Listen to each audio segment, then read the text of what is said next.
May I have your attention? May I please have your attention? Super Sundays. Yeah, baby. We're back at it again. Let's get it. Let's get it. Let's get it. Let's get it.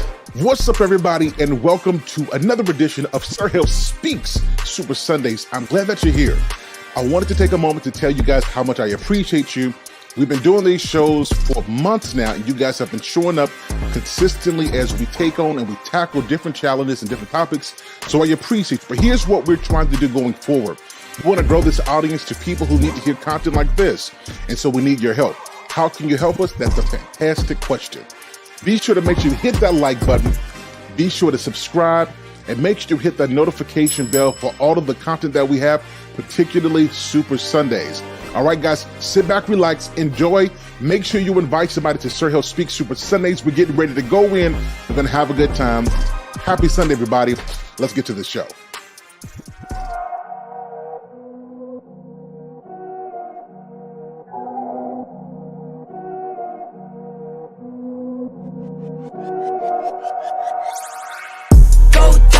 Go beast on them.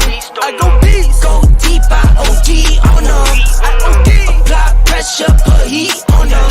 Put that 500 degrees on them. 500 degrees. Go dummy, go beast on them.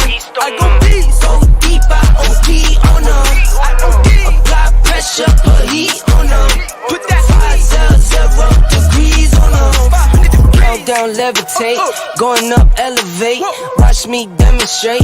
On time, never late. I grind, celebrate. No pump, fake, hesitate. I've been scoring every day. Champagne, Perrier. Since 9-3, been in the box, now I'm stepping up home. Like straight out the sandlot, now I'm plotting on the globe. I work hard, I show love, that calm and steady grind. Got this far, I go hard, let God take control. I was starving, skinny, now my weight up. Got no energy for haters. See you trying, see you later.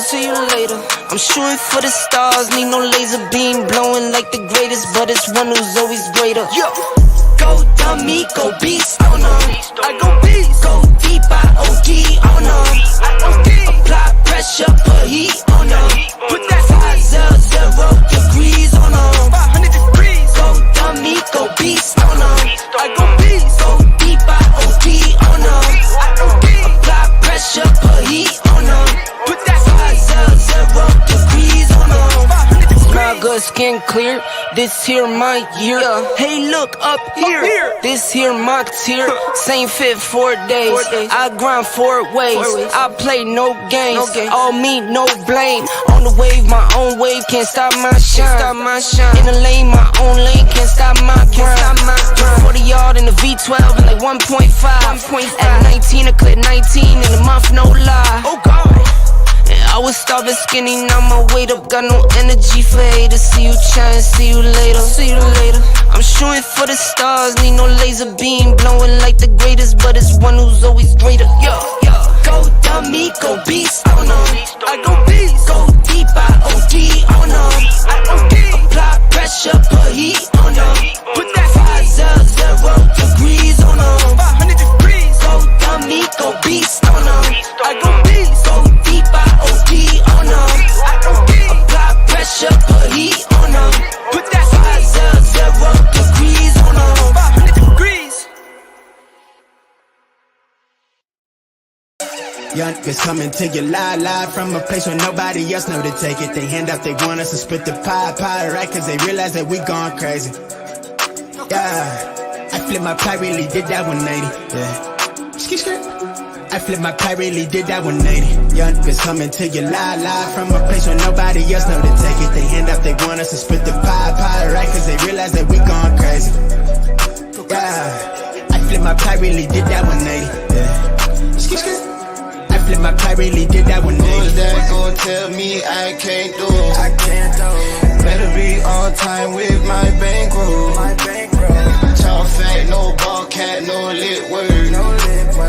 Routine like clockwork, my wrist word. I flourish the cook, got no roof on it. I'm taunting, I'm all in the moment.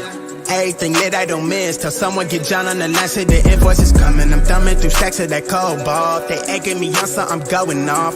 I got them mad, I show off. They treating my life like it's no love. I never flex above my means. I spit the cream on my tribe, don't I? Don't bro me, don't know me, you not regime. To the one with the condom, my eye is on it.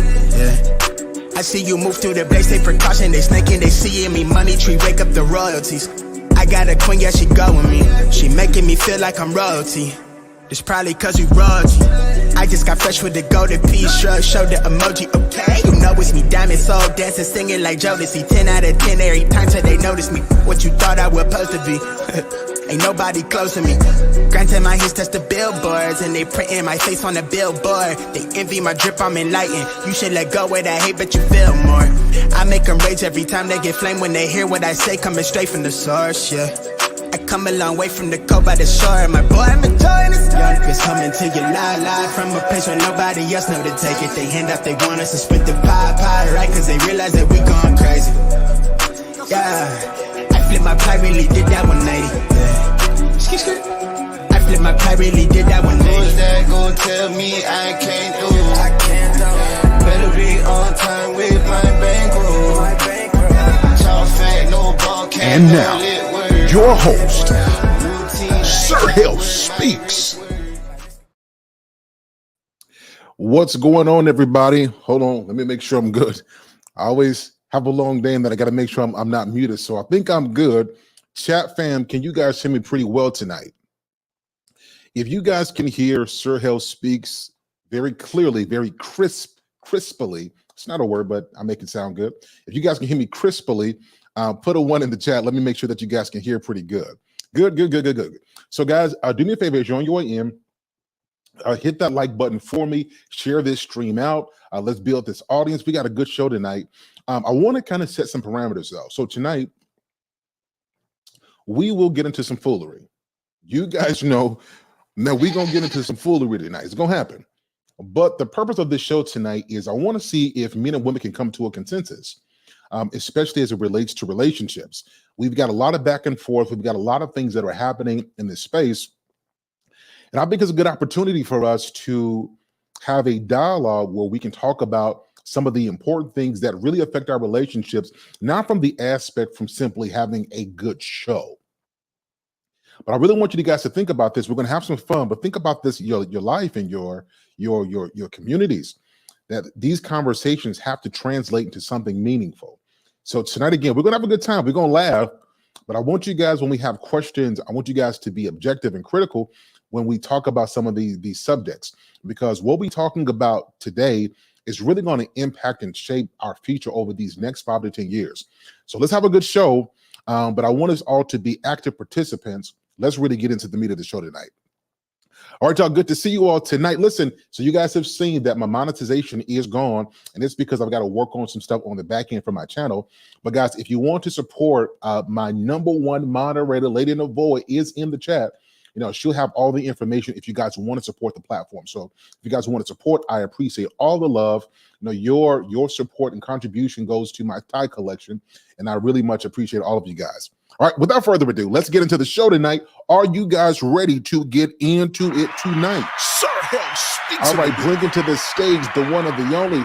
You know, she's had an interesting week this week, but she's found some strength to come onto the show tonight to lend her perspective. So I want everybody in the chat right now to show some love for the one and the only beautifully animated Speaks. Oh, she's in the building. Hey, what's good? How you doing? Good to hear. Glad to see you here. Yep. And I don't know what you're talking about because I make up words all the time. All you gotta do is make it sound good. Make it sound good and you get away with it. Yep. Excellent. Well, bring it to the stage is the one and the only. Listen, Lost in Translation podcast. You guys normally see him in the chat. Well, you're going to see him on the panel tonight. He is here ready to give a fresh perspective tonight. Show your love for the one and the only Lost in Translation. Oh, he is in the building. Thank you, Sir Hill. Hey, salute, my man. Good to see you, brother. Hey. Chat. Good to see you. Oh, y'all see this? Y'all see the shades on tonight? You know what I'm saying? You know what I'm saying? Y'all see the shades on tonight? I see what you're doing. Good to see you, man. Thank you, sir. Y'all bring up the one and the only. Y'all know who he is. Not only does he box, this man is an intellect. Bring it to your real, but I don't want you guys to look at the way he presents, and forget just how intellectual this guy is. You know what I'm talking about. The one of the only. Some call him Ricky. We call him Uncle Ricky over here. He's in the building, ready to give a dope perspective. Show your love. He's in the building. Salute, my brother. How are you? What's good, everybody? How y'all doing? Now, hold on. I know you're not coming into this stream and not going to do, let me introduce myself. I know. I thought you did that already. That was kind of fly what you did. That was kind of fly. We need to hear. All right. Okay. We'll wait for it later. We're going to let you. Oh, no. I got you. It's just a button away. Allow me to reintroduce myself. My name is. That's what I'm talking about. Ricky! That's what we came here to see. Excellent. And to bring to the stage, y'all know who it is. Jasmine Says It All. Listen, she's become one of the favorites of the channel. She comes to you bringing a real perspective.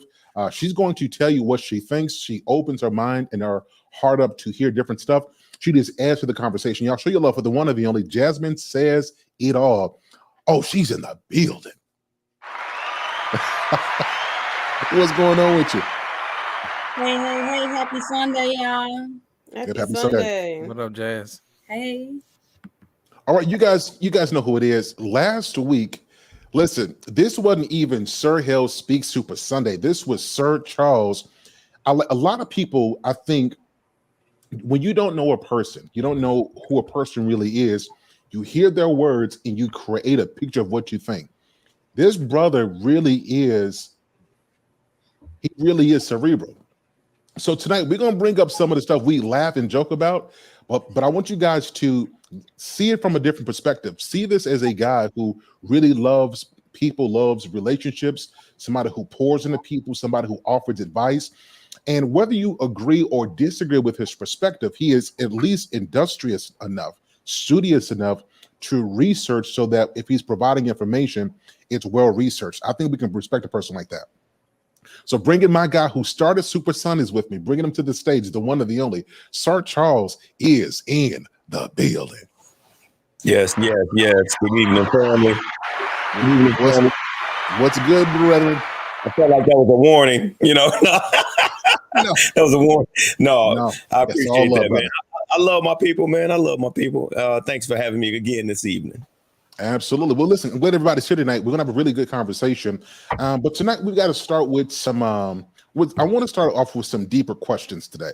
I really want to jump into it, and I want to try to condense this show in about 2 hours.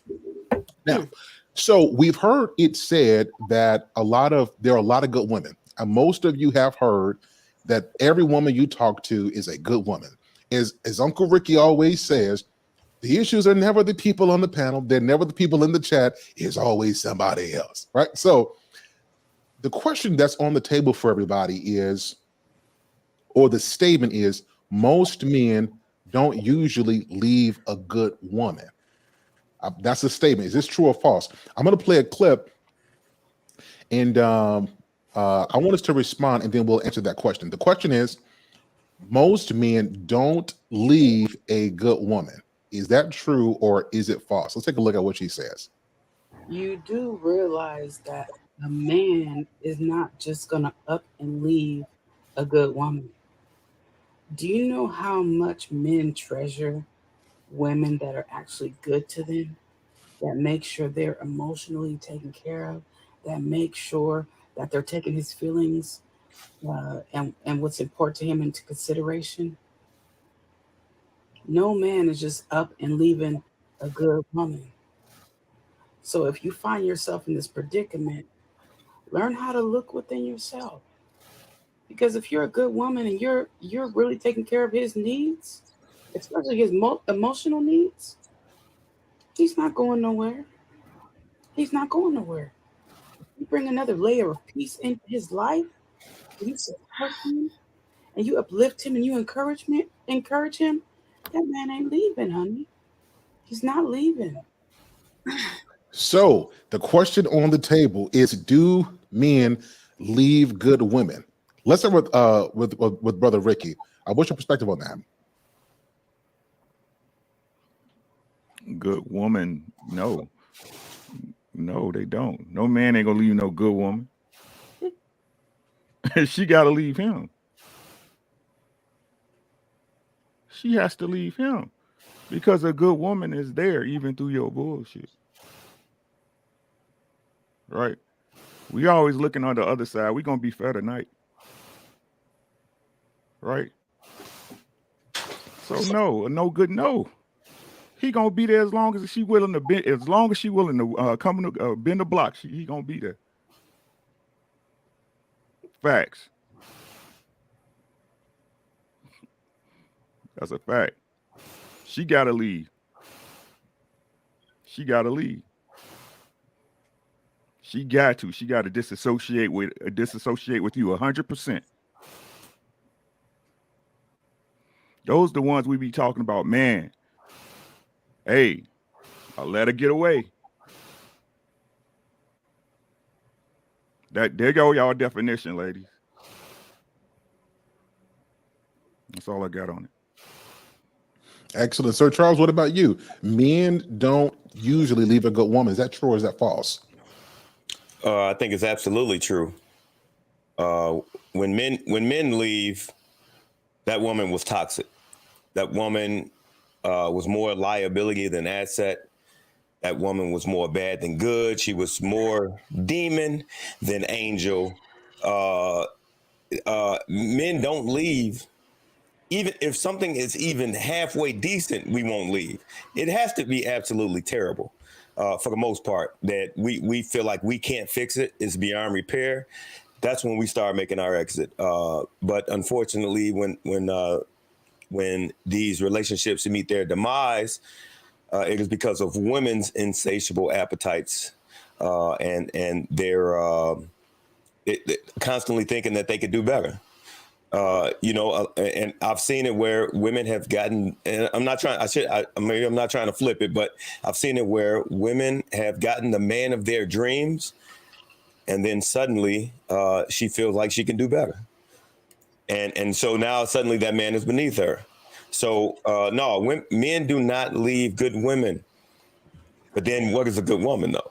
Now that's subjective, right? That's what we're going to get into. We're going to get into that. Absolutely.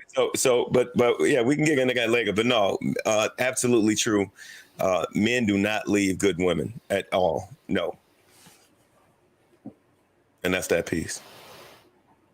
So before you go, Beautifully Animated Speaks, I want to keep the women for last. And to help this conversation, I want to bring up the Wife School podcast as well. Wife School, what's going on with you? Hey. Hey. You hear me? Hey. Yeah. Loud and clearly. All right, guys. Excellent. So Lost in Translation podcast, for you, the statement is most men don't usually leave a good woman. Is this true or is it false? They don't leave. And I'm going to tell you why. Most men have a lot invested in a relationship. They have a lot of resources, a lot of time. And not only that, a good woman is hard to find. You know what I mean? Even the Bible says it. You know what I mean? When you find a good woman, that's more valuable than rubies and diamonds and pearls. You see what I'm saying? And my thing is this: if he puts all this effort into finding a good woman, there's no way he's gonna give up. They don't leave. Even if you look at the statistics, most of the time it's the women that's leaving, not the men. So if he puts all his effort into finding this woman and he set aside all these other women that he could have had, he ain't letting her go. He's not leaving. Excellent. Now, Beautifully Animated Speaks. The question is on you. Is this a true statement? Most men don't usually leave a good woman. Well, I'm gonna take it like I'm gonna do it like Ricky did last week. So, men do not leave good women, but adult males do, because they don't realize she's a good woman till she's gone.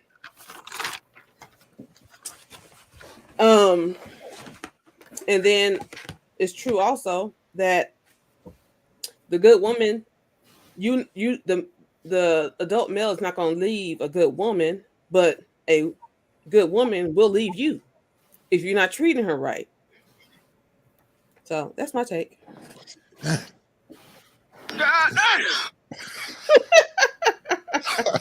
Wife School, it's on you. The statement is most men don't usually leave a good woman. Is this true or is it false? I believe that's true. I don't think a man that has a brain would leave a good woman? I mean, all the, relationships that we see from our, old school times past, like they stay with their lady. It may not be, the best, walk in the park at times, but I don't generally see those men leaving a good woman. Hey, that's the quickest responses I've ever seen in Black YouTube in my life. Desmond says it all. The statement is most men don't usually leave a good woman. Is that true or is it false? Dang, I hate that you just said the quickest response because I was just finna keep it short and sweet. I'm agreeing with everybody else. I feel like a good man will not usually leave a good woman, but these average Joes typically it happens because some, like Beautifully Animated said, a lot of times they don't realize what they have until it's gone. That's it? Short and sweet. Hold on. Let me address my audience. Hold on a second, guys. I don't know what in the Black YouTube is happening tonight, but these are the most concise answers I've heard in my entire life. You guys vote on who should speak up more in the chat. I want to hear from you guys. All right, listen. So we're going to flip this question really quickly, and we're going to give it back on Jasmine Says It All. So what is a good woman? Oh, you're mute. When you go in a dictionary and you look up a good woman, right next to it is going to say Jasmine. Literally. It's going to say Jasmine. No, but someone, I think a good woman is somebody that, for one, what I'm learning, somebody that knows how to listen, somebody that knows how to follow, someone that's, I would say, that's nurturing, someone that's loving, that's kind. If you have kids, I guess a good mother. So yeah, those are some of the things that makes a good woman. Besides being Jasmine, peaceful, somebody that's respectful. Did I say Jasmine? Yeah. Talk your stuff, Jazz. Talk your stuff. Wife School, what about you? What is it? So what really is a good woman?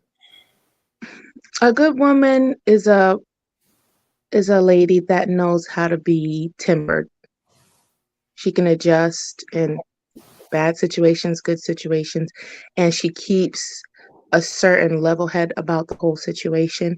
And she's responding in a way that, keeps her as a good woman, not ratchet, because you can see her behaviors are different from a woman that is not good and that you don't want to be around.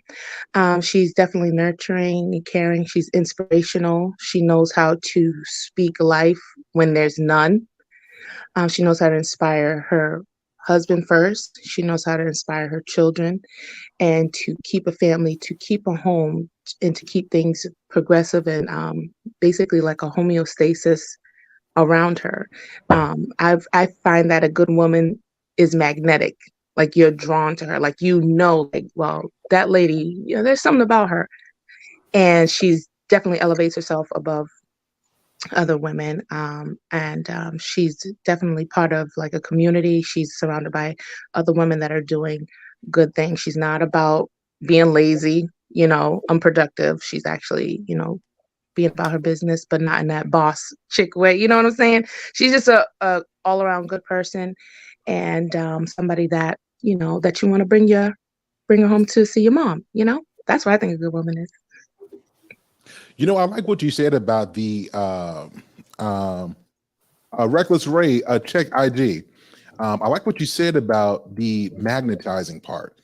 I do notice that women who, I ain't just talking about the pretty women. There's a lot of pretty women. You like, she looked like she stank, but she looked cute. Like women who really got a pretty, y'all, you know what I'm talking about. Y'all have seen those kind of women, like she pretty, but I'm talking about her personality. Yeah. So you do see women who are like real feminine and just kind. You don't even want nothing. You just want to be around that person. Yeah. I think that's a really good point.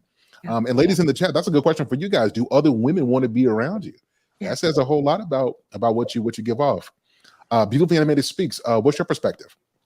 What is a good woman? I've had women who want to be around me, and women who've been hateful towards me because I'm being me. So but a good woman, she is flexible, and not just physically.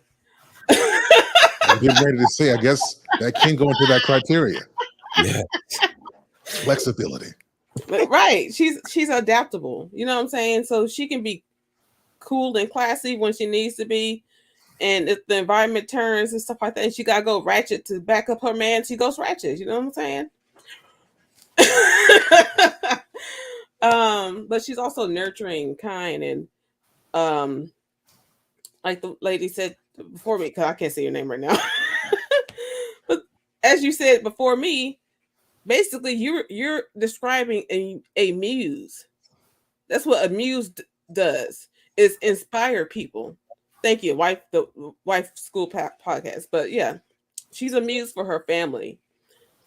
She picks up what her husband doesn't do. You know what I'm saying? Whatever that may be, she backs him up. She's her man's biggest cheerleader. Again, inspiration, a muse. So she does a lot. But to find the right person for you all, you have to have discussions. You have to have good and open conversations, and then that's how you figure out who's right for you and who can't do for you. So yeah. Interesting. Okay, Lost in Translation podcast. What is a good woman? A good woman is a woman who's a great communicator. And I'm going to tell you what I mean by that. A good woman knows how to get the best out of any situation. She knows how to use her words in a way to inspire people, how to comfort people.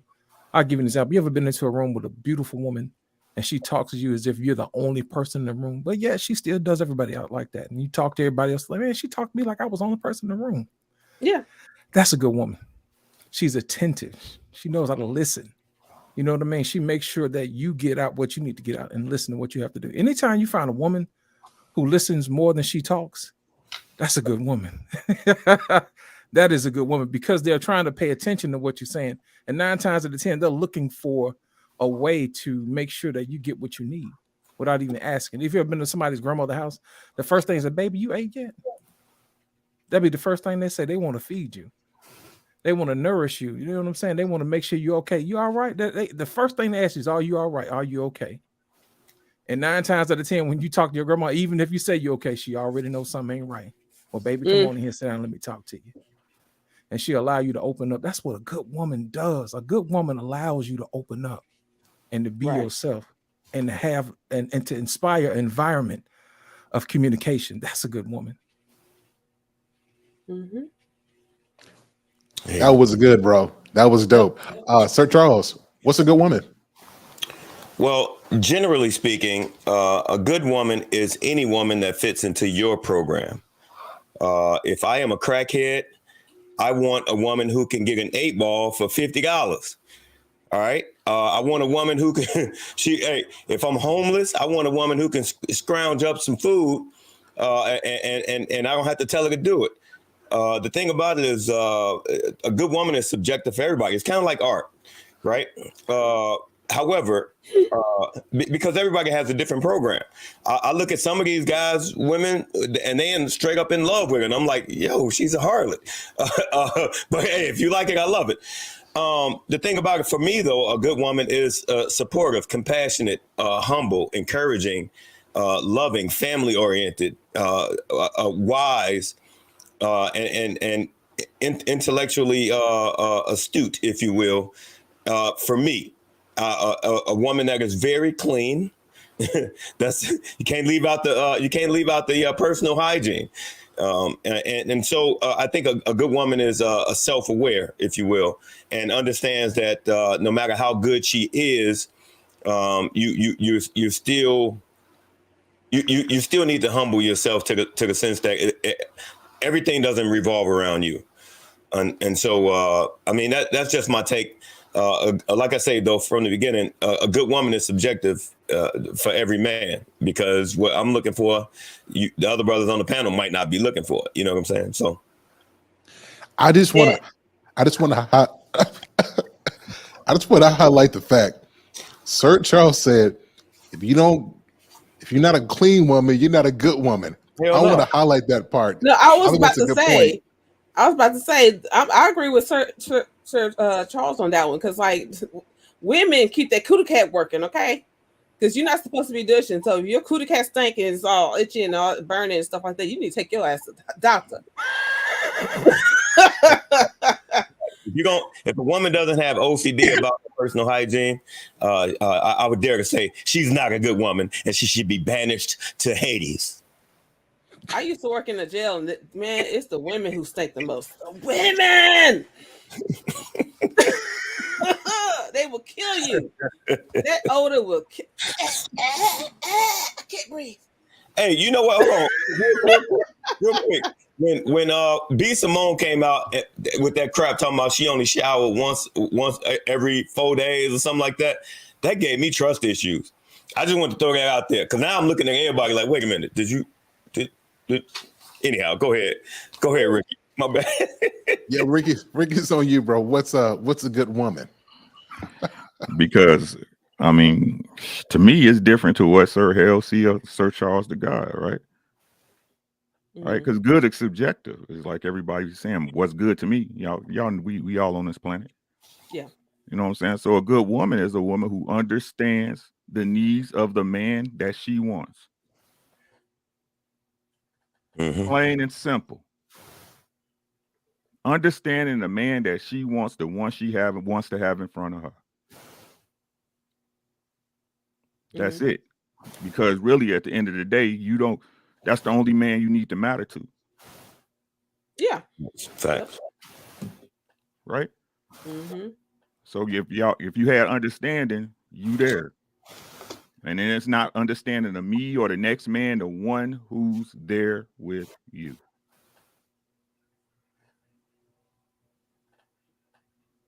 That's all I got.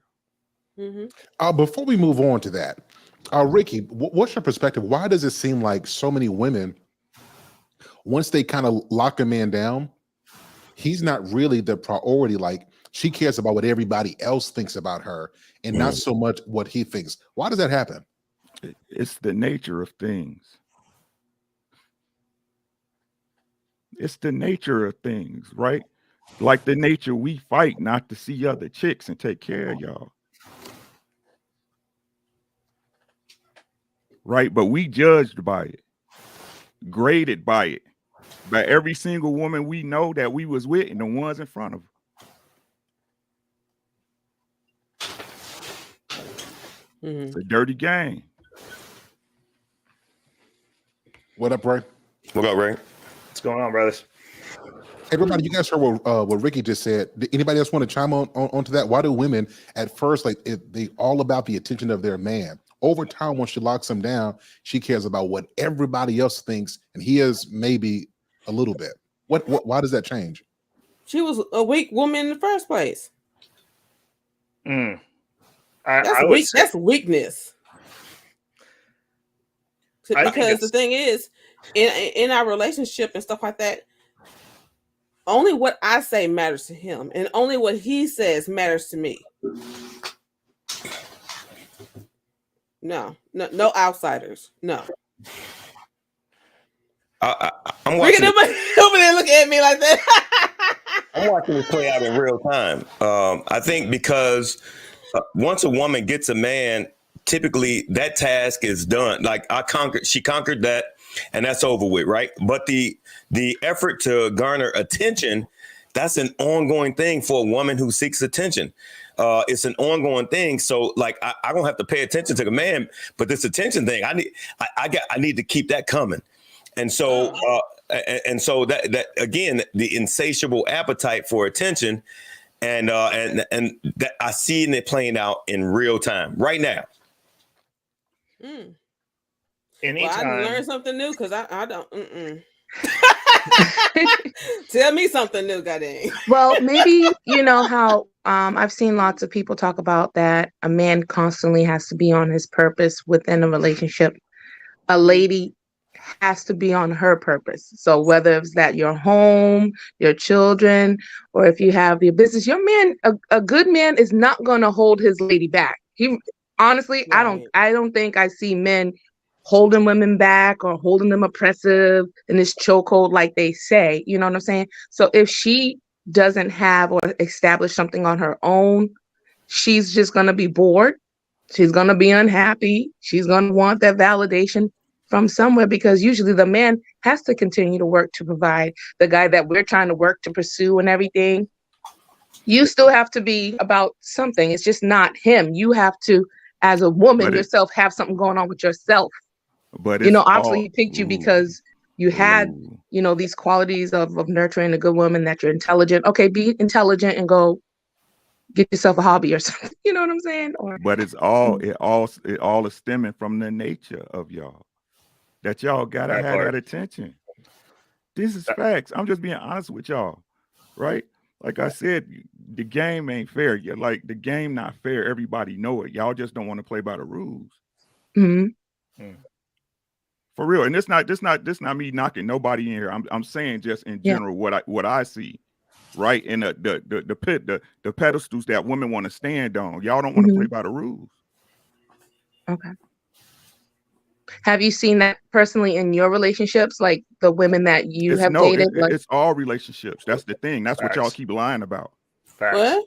It's all relationships. That's what y'all keep lying about. Yeah. Who lying about what? Not you. Not I'm everyone. talking in general. No, he's talking in general. I'm just trying to figure out, you know. No, I'm the just consensus. no. I'm saying I don't want to be lost in the conversation, whatever. What you say that they lie about? About how all male boyfriend, girlfriend, husband, wife relationships work. Oh, okay. Right? Because Okay. the truth of the matter is, and I apologize for this. Right? But so this is the thing, and I'm just gonna be totally transparent with y'all. Men understand we get the short end of the stick. Fellas, am I lying? Nope. I hear number facts. Right? We understand this, but for y'all to get the reward of us doing that for y'all, there's rules to this game, and y'all don't want to play by them. Not only that, y'all, not you in particular, but the consensus. This is the consensus, right? Yeah. The consensus, right? Y'all think it's safe for y'all, for us to give y'all everything, and y'all continue to build for yourselves. Damn.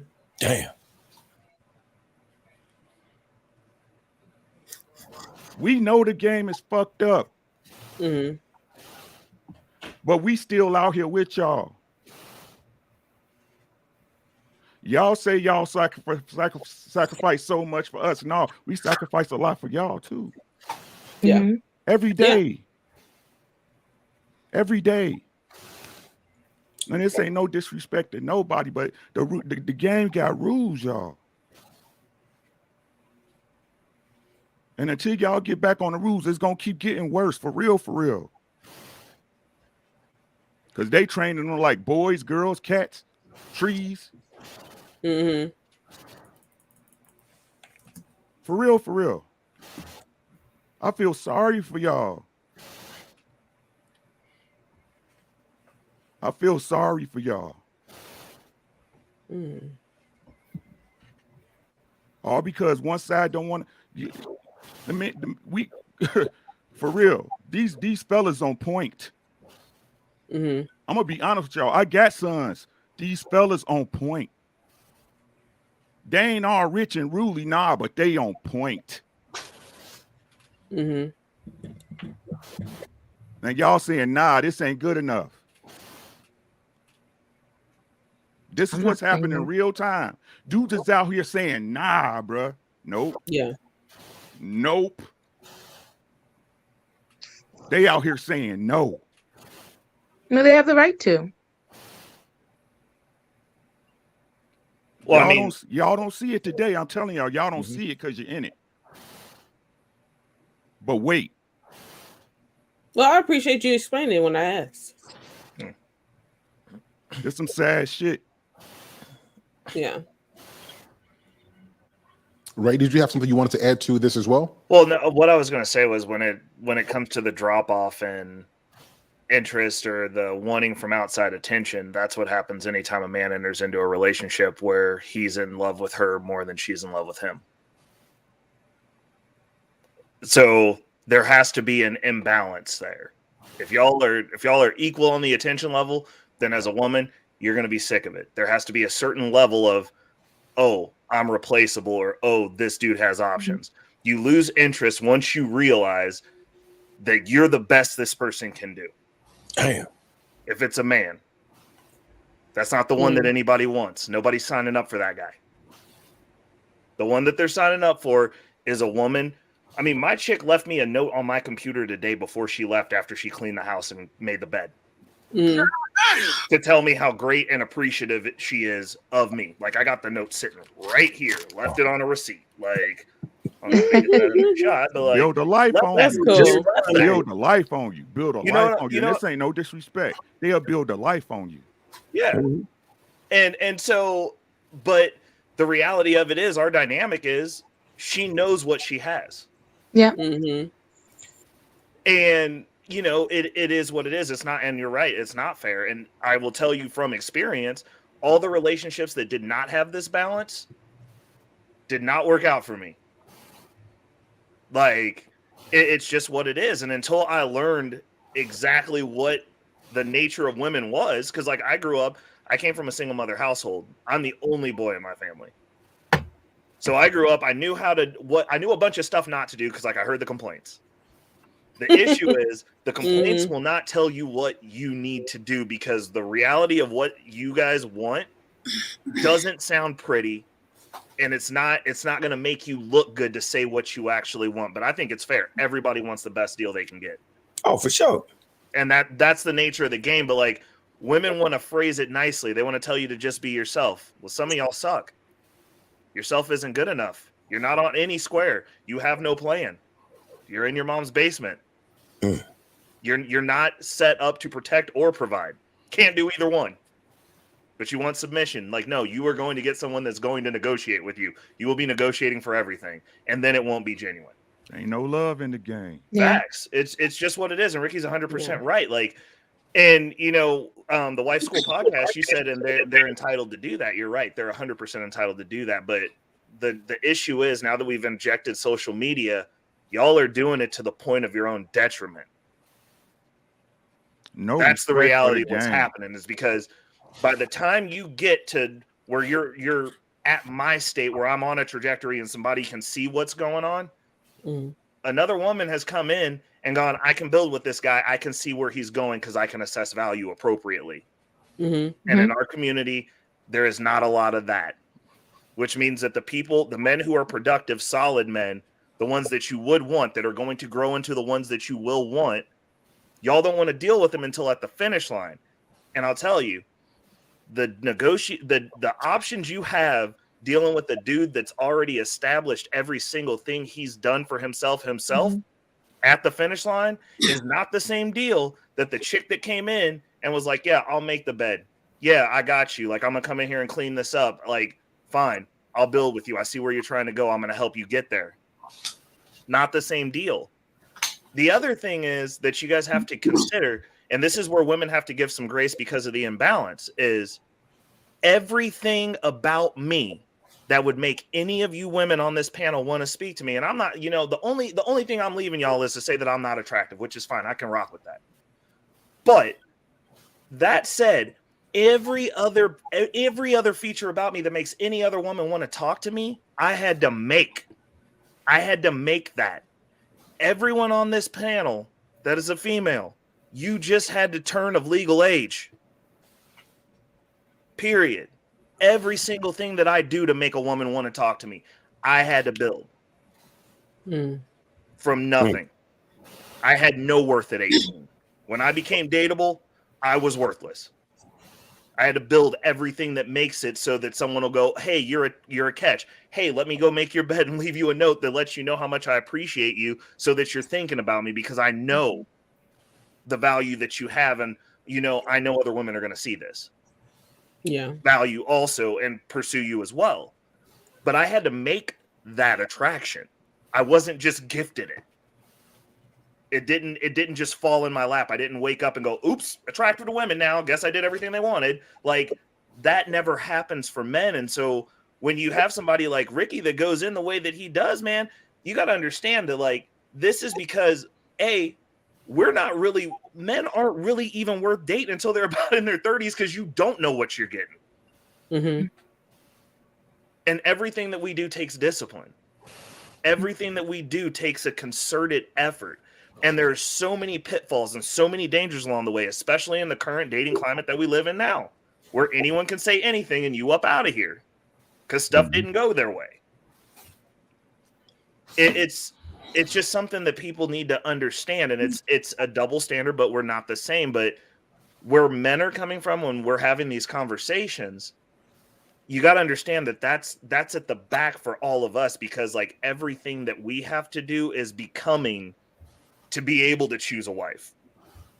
And then to go out into the dating market and have them be like, oh yeah, everything that you become, that's not good enough. I'm gonna wait another decade. I'm ignoring you for another decade. You're going to be alone and lonely for another decade. Keep working. I'll see you at the finish line. I mean, because the truth is, right? Yep. So can I ask you? Amen. Can I ask the fellas a question? Because I know. Hold on. Ricky was about to go really quickly, and then after Ricky, it's on Jasmine. I was gonna say, and the truth is, everybody's living in this delusion anyway. Right? You got people, again, social media is the standard. You believe who you are on Instagram, TikTok.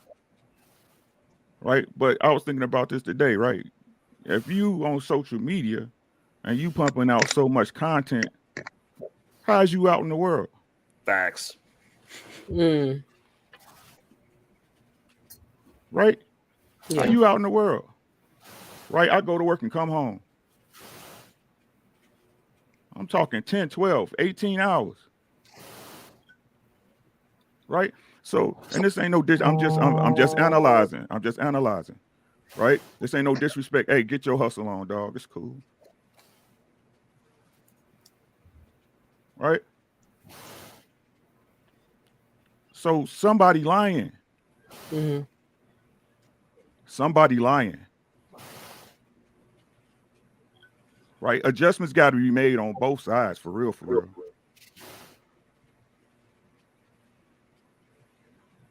Right? But somebody got to start it. Somebody got to start it. It's gonna leave a lot. It's gonna leave if y'all want to fix it, it's gonna leave a lot of the people y'all love that y'all thought was close to y'all out to dry. This is facts. Because y'all say y'all good women, right? I think so. We've shown. Hey, we telling y'all. Y'all keep lying. Come on, man. Y'all know a woman that her man ran her through the dirt. Ran her through the dirt. And I don't care what y'all say about how you look at it now. Back then, y'all was like, when that woman passed, y'all was like, that was a good lady.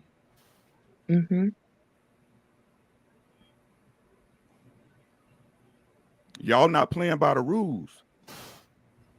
And let me tell y'all what it really is. Y'all don't respect the game. And what's the worst thing you cannot give a man? Respect. This for real, for real. If y'all don't get this, y'all ain't gonna never get it. And this is with all love.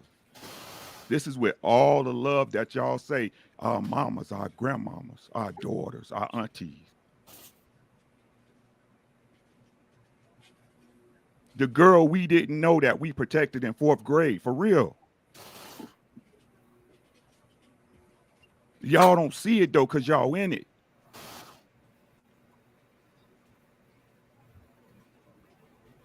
Just like we didn't see it. You know how y'all see the stuff we messed it because y'all wasn't there and y'all can see it and analyze it? Yeah, like that. I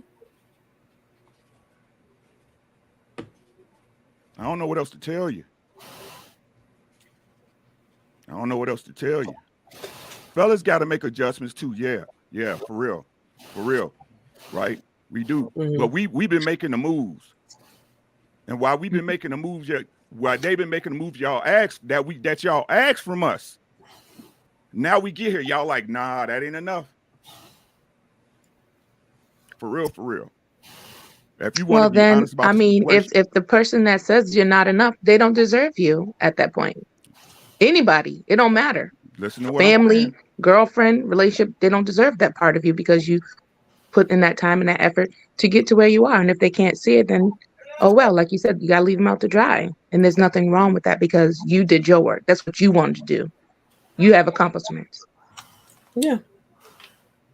You know what? I got to interject, and then we got to give Jasmine the floor. I want you guys to notice something. It never happens at the beginning. I'm gonna tell you that one of the pivotal things that happen with a lot of our women, and I won't even just say black women, I mean American women. Let her get a promotion or degree. She suddenly deserves a whole lot better. Any of those two things happen. She gets a raise, a promotion, or she gets a degree, and her man didn't do that, then suddenly she deserves more. She deserves the world. She's outgrown her man. So I want to say this to say it doesn't always happen initially in the relationship. Sometimes when there's a change in that relationship, she can adopt that mindset as well. Is that fair to say? I can see it. Yeah, I can see it. Jasmine said, it's on you. Yeah, so I had wanted to ask the fellas a couple of questions. I wanted to respond to Reckless Ray, and then I wanted to ask Ricky a question. So, Ray, I want to let you know you are very attractive.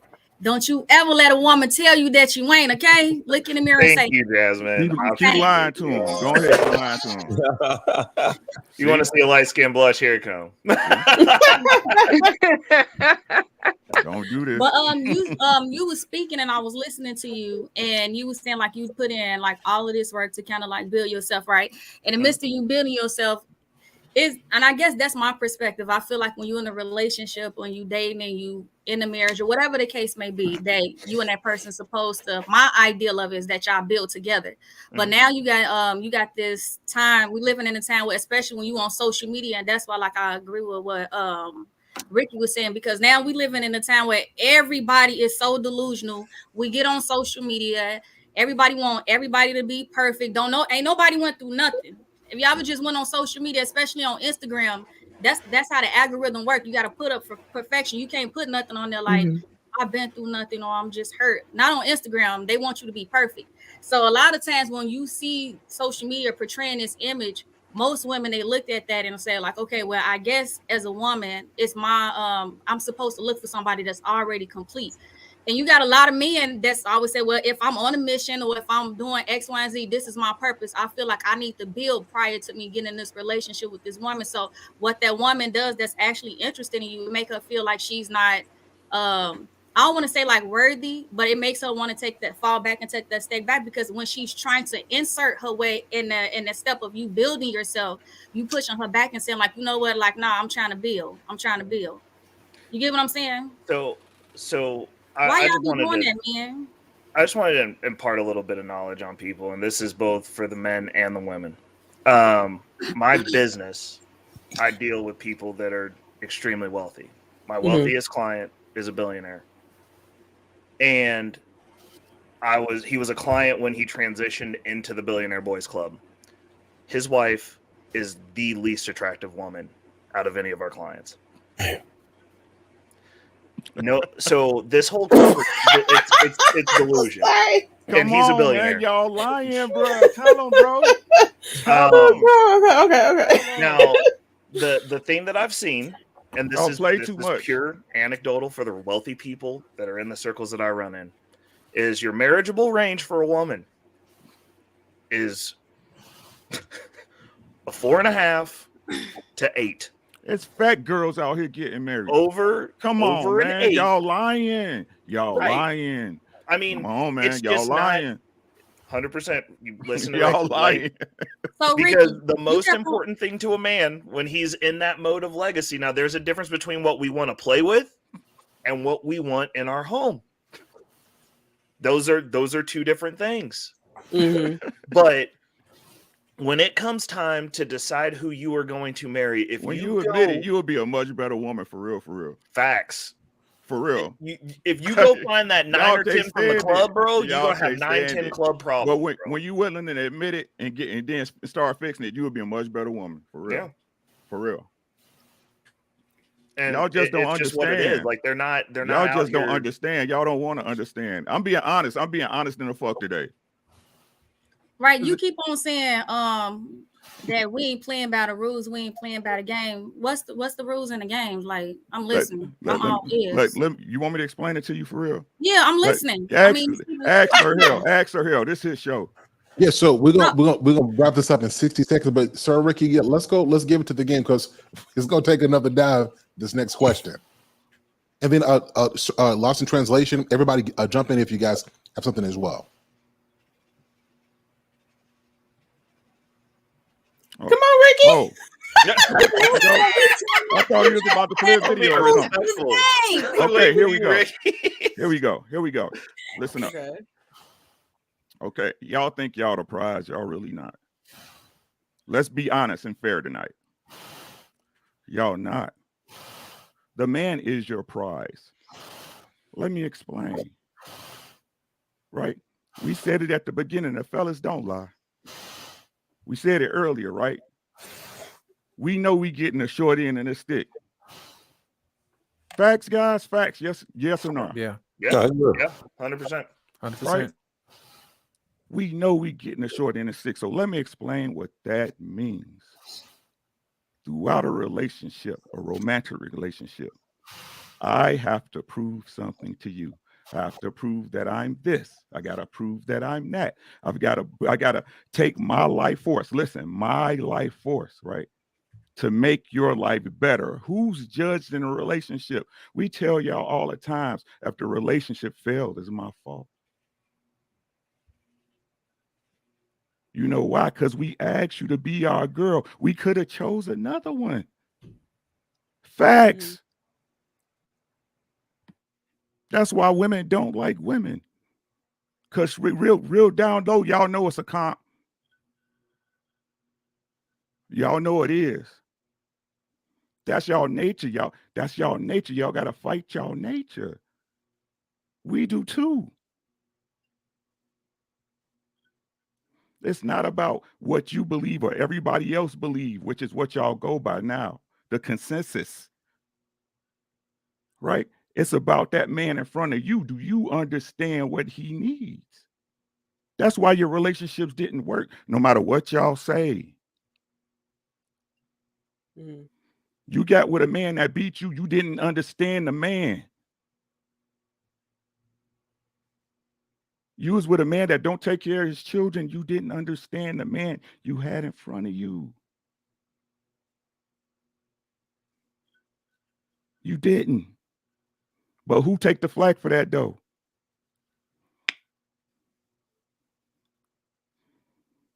And this is the game and we understand it.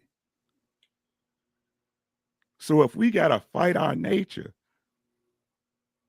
y'all say we all dogs, rough. We want to stick everything. What's up with y'all?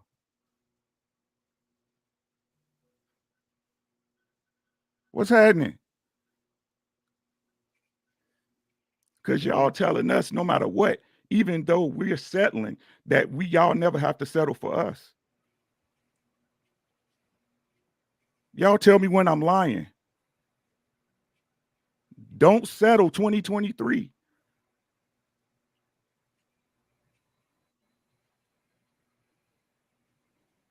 And the fellas is looking at it like, for real? This where we at? Dudes that's working out here. Dudes that's working, they blazing paths out here. The majority of young men I know take care of their children. I'm not saying there's no stragglers out there. Yeah, there's some no goods, but like I said, did you understand? We all got choices in this game, and we choosing to still be in this game with y'all. They really are. I'm just telling you what I see. I might be wrong. I might be off.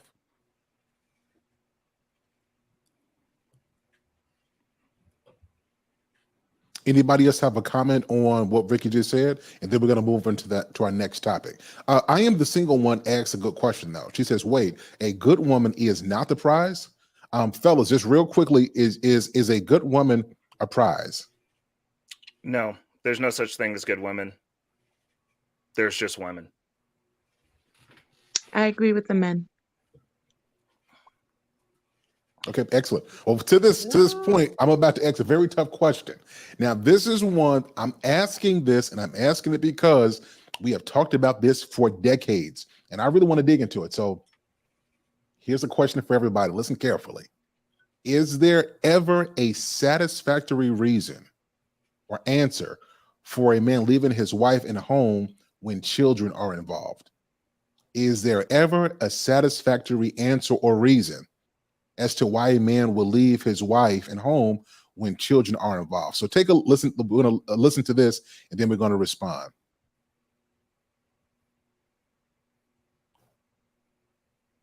To the grieving women in this room who feel like my father didn't love me, he wasn't there for me, very seldom do men leave their children. They leave their situation or they leave their spouse, and they don't know how to build a relationship with the child apart from the mother, or the mother won't let them. So we heard that. What is what's your thought on what was said? Most of the time, if a man leaves, because if a man leaves his house or wife, it's automatically assumed he left his family. So my question to all of you is there ever a satisfactory reason, or answer as to when a man leaves his wife and home when children are involved? Anybody can go. I would say peace. Probably peace. He probably in a space where he don't have peace.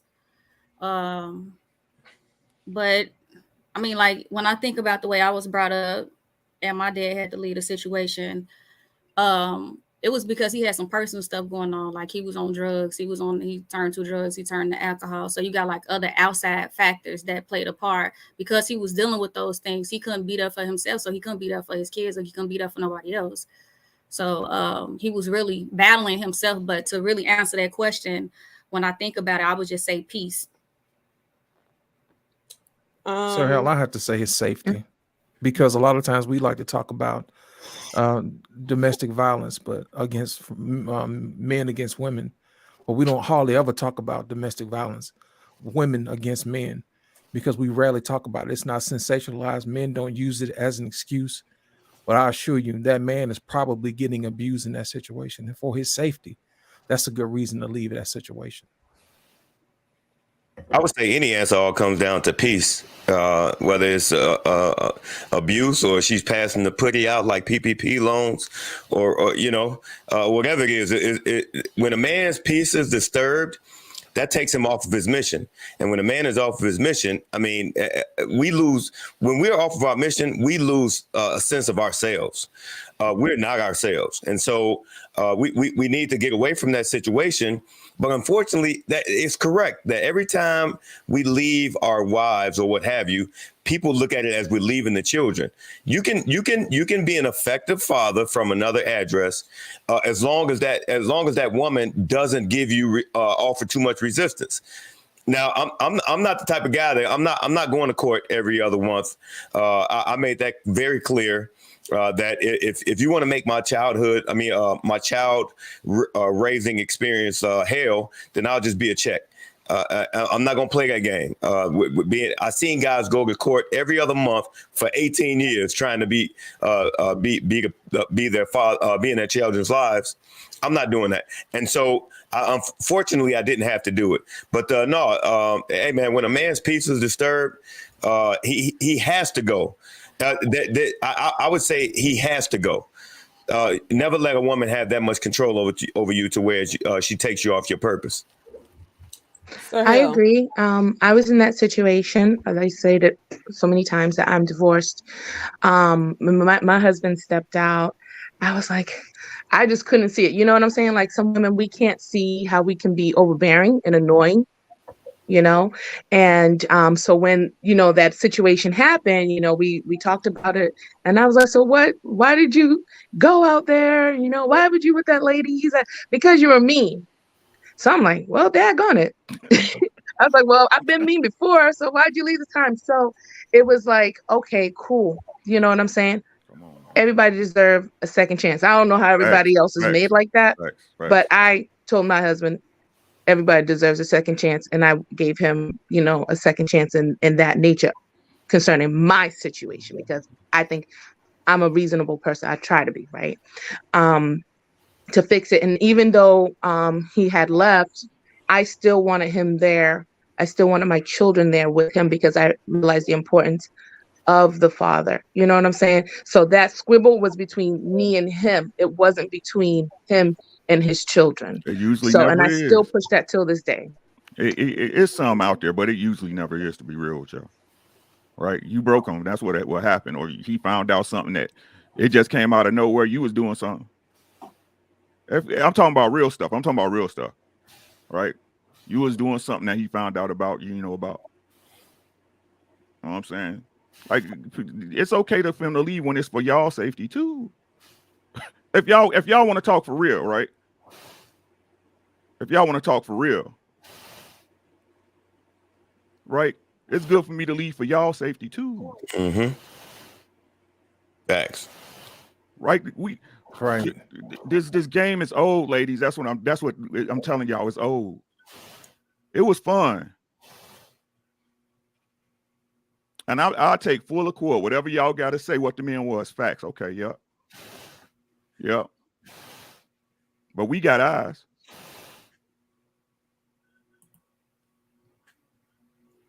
Right? It's getting past that point. For real. Y'all don't see it. I'm telling y'all. These good dudes like out. No. This is for real. This is for real. I see him every day. My son, he like, no. Nope.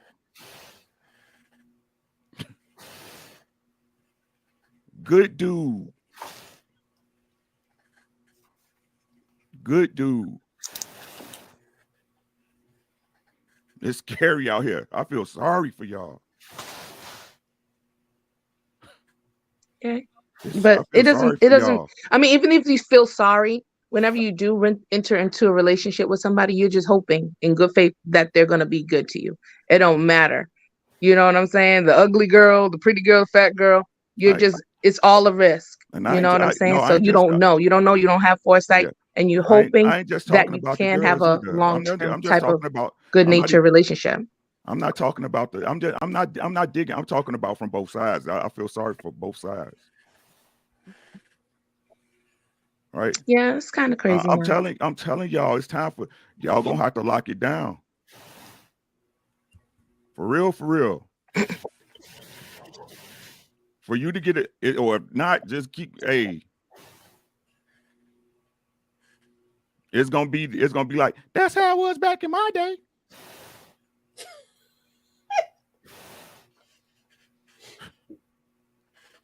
Not with the high pitch.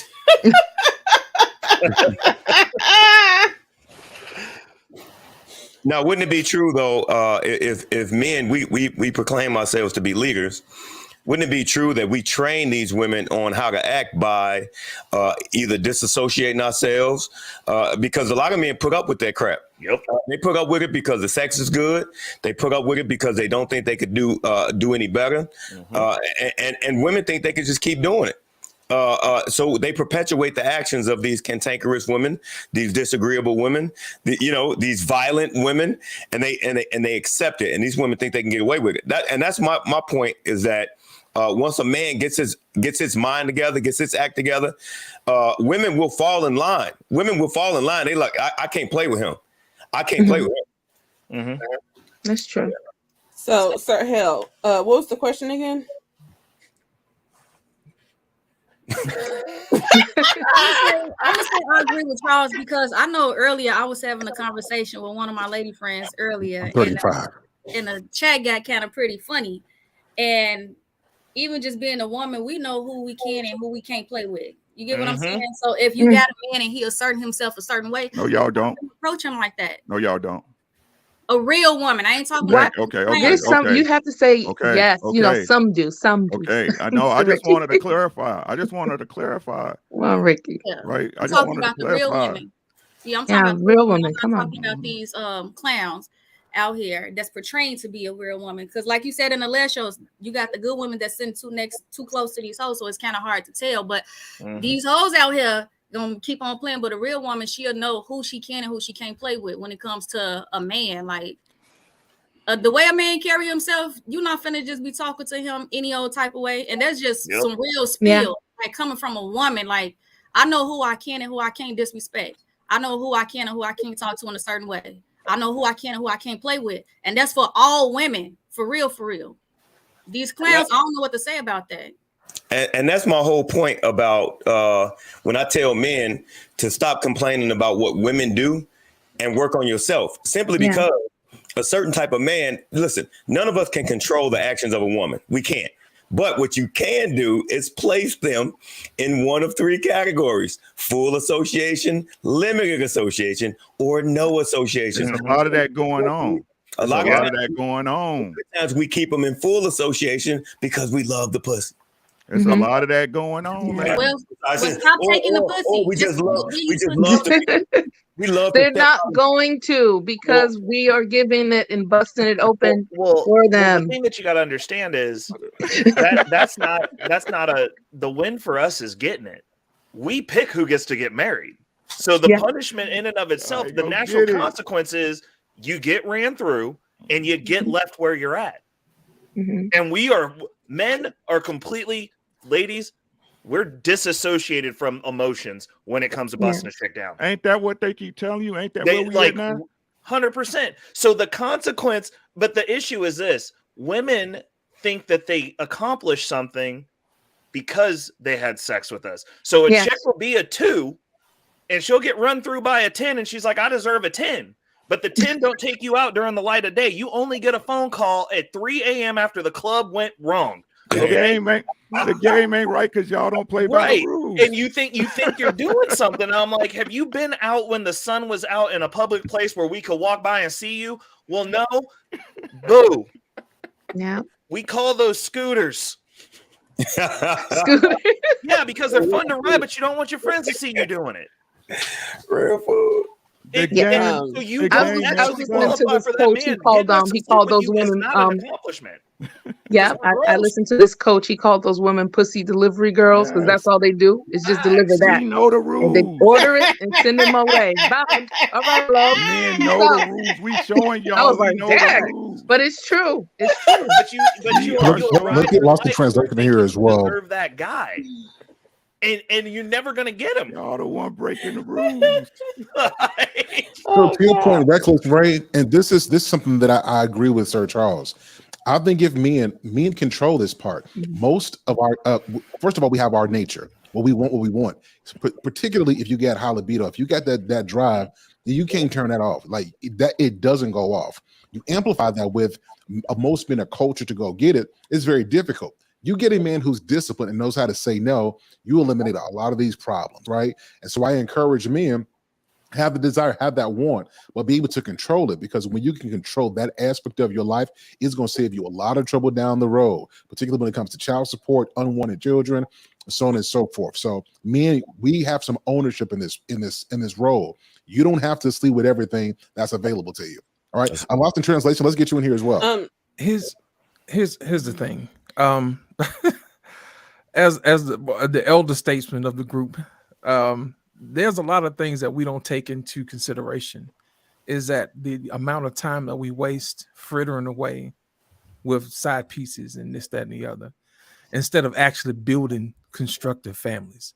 As a matter of fact, I'm reading a book from a friend of mine. It's called The Sexual Miseducation of Black Men in America. And it is a fantastic book by A.B. Bracewell. And it talks about how we were miseducated about sex as Black men. And what happens is that until we actually educate ourselves and value ourselves as men and stop throwing our seeds around, we're not going to build a community that y'all want.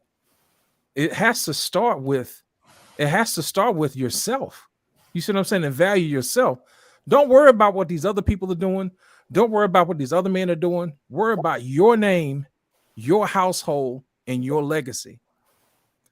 It doesn't do you any good to play around with all these different women saying I can get this and I can get that and this, that, and the other, where you're wasting time. Think about it. You could have got married by now. You could have had a few kids by now. You could be teaching them how to go to Sunday school, how to treat people, how to build productive people for society, to build this thing up. You know what I mean? To have them to be grateful, to be thankful. You know what I mean? Good God-fearing people, productive members of society, not robbing and killing, but going out actually helping folks, having them cut old people grass when they can't cut it for themselves, painting these folks' houses, helping old ladies across the street. You know, you building little superheroes at a time. But you can't do that out there if you are frittering with all these women. What are we doing? You see what I'm saying? So my whole thing is this. Yes, you can go out there and you can have all the fun you want to. And you can go out here and play with all the women and all the men you want to, but you're wasting your time. You're wasting your time. We have to re-educate ourselves and to make sure that we're doing what we're supposed to be doing with a purpose. We can't be out here just wasting time, y'all. Think about it. It's other people who ain't doing none of what we doing. They building societies. Have y'all seen Dubai? I put it like I'm probably about the oldest person. Lost. Dubai was a desert. And then years later, they have the most advanced civilization on the planet. If you ain't never been there, I suggest that you go. Look at some old pictures. They don't get down like we get down. That's what Focus does. In the last 30, 40 years, that's what Focus does. Now imagine what we could do if we stayed focused. If we didn't go around doxing each other and acting a fool, you know what I mean? Stupid stuff. We could get a whole lot of stuff done. But it starts with you. It really does. Now, here's the thing. We can all say that, yeah, we can go on to the next woman or whatever. But at some point, that person's going to have to hold themselves accountable. You can't make everybody do what you want them to do. Sometimes you got to let people live by their consequences. Yep. You see what I'm saying? You got to let them live by the consequences. But in the meantime, get yourself educated. Do all you can do. Help all the people. Build your network. That's where all this stuff comes from. Build trust. Learn from other people. You know what I mean? Build other people up. Congratulate them. Big up them. Everybody wants to be around somebody that's going to big up them. You know what I mean? That gives that person wind in their sail to keep going. That's all you need is a little encouragement. That's why we encourage Sir Hale, Ricky, you know what I mean? Charles, Jazz. Any chance I get, I'm going to tell them, hey, you can do it. Because sometimes you never know, that little bit of wind is probably what they needed to get over the hump. And we got to get over this foolishness, man. Real talk. Sir Hale, you got it. There's a quote that I'm quote guy. Real quick. There's a quote. It says, "A man who isn't a slave to his sexual urges is a focused man, and a focused man is a dangerous man." And far too often, I see men succumbing to their sexual urges, messes their entire lives up, including their decision-making skills, as to whether to place a woman in the full association or no association category. And women know this. They know that they have the power over the man because this man wants it so bad, right? If you can control that aspect, it could literally be a game changer in life. So that's that piece. Go ahead. That's a huge fact, folks. Huge fact. Go ahead, beautiful Amity Speaks. I got to call it out, though, folks. Listen to what Sir Charles just said. Listen, if you want to control your time, your destiny, your life, own that part of yourself, right? Like I said, you could spend a lot of time and rack up bodies, but I tell you, some of you guys, you got more bodies than you got dollars in your bank account, and it's a shame. So you got to control those urges. I'm a precept for the mountaintop. All right. What was the question? I agree. I'm so sorry. I'm on the move, but I do agree with Sir Hell. It's like if you have to learn the ins and outs of a man. You know what I'm saying? If, like we said, if you want a man, you got to understand him. And I read one night about semen retention and what it can do for a man and to keep him focused, and he's redirected all his energy. And so for me to take him off that or to disrupt that, or if I don't understand that, that's like, not cool for me. It's a detriment to me, because the best that I can be is to understand the full aspect in the biology of a man, and to know that that counts into his focus, that's cool. You know, that's fascinating to me. So if a man's doing that, and so if he doesn't choose these holes, or if he's not choosing you and you think he should choose you, no, he shouldn't, because obviously he has something greater that is going to distract him from what he's trying to do. So I'm for him staying on his purpose so he can get what he wants and be able to elevate a woman that is suitable for what he needs her to be. Excellent. Anybody else want to speak on this before we go to our next segment? I was just going to say was the question exactly? Is it okay for men to leave? Is it okay for men to leave the home if there's children there? Like, under what circumstances is that okay? Yeah, I'll put it in the back chat. Yep. So the primary question is it ever a good reason for a man leaving his wife and home when children are involved? So that's a primary question we're building on. And I think we kind of, as we typically do, we kind of branched off into something different. But the primary question is it ever a good reason? And the reason this has come up is because if you guys listen to most conversations, you just look at some of the reels I do and other content creators. If we talk about leaving a relationship, it's always these black men. I'm black, so everything I talk about is black. These black men always leaving a home. They always leaving their children. They always, and like most men, if they leave, first of all, it's a very difficult thing if a man chooses to walk away, a decent one. But most time he's not leaving his kid. He's leaving the woman. And it just so happens that the woman is with the children. So we're building upon that. Beautifully Animated, did you want to touch on that? Yeah, it's just I thought you had worded it differently earlier. But the only good reason is that the environment is toxic for the children, for the parents and for the children, because y'all together. I don't believe in staying together for the kids, because sometimes the best environment is for y'all to separate. Is they his kids? Wow, you did. Wow, really? But this what I'm talking about. Ricky, you tell the truth.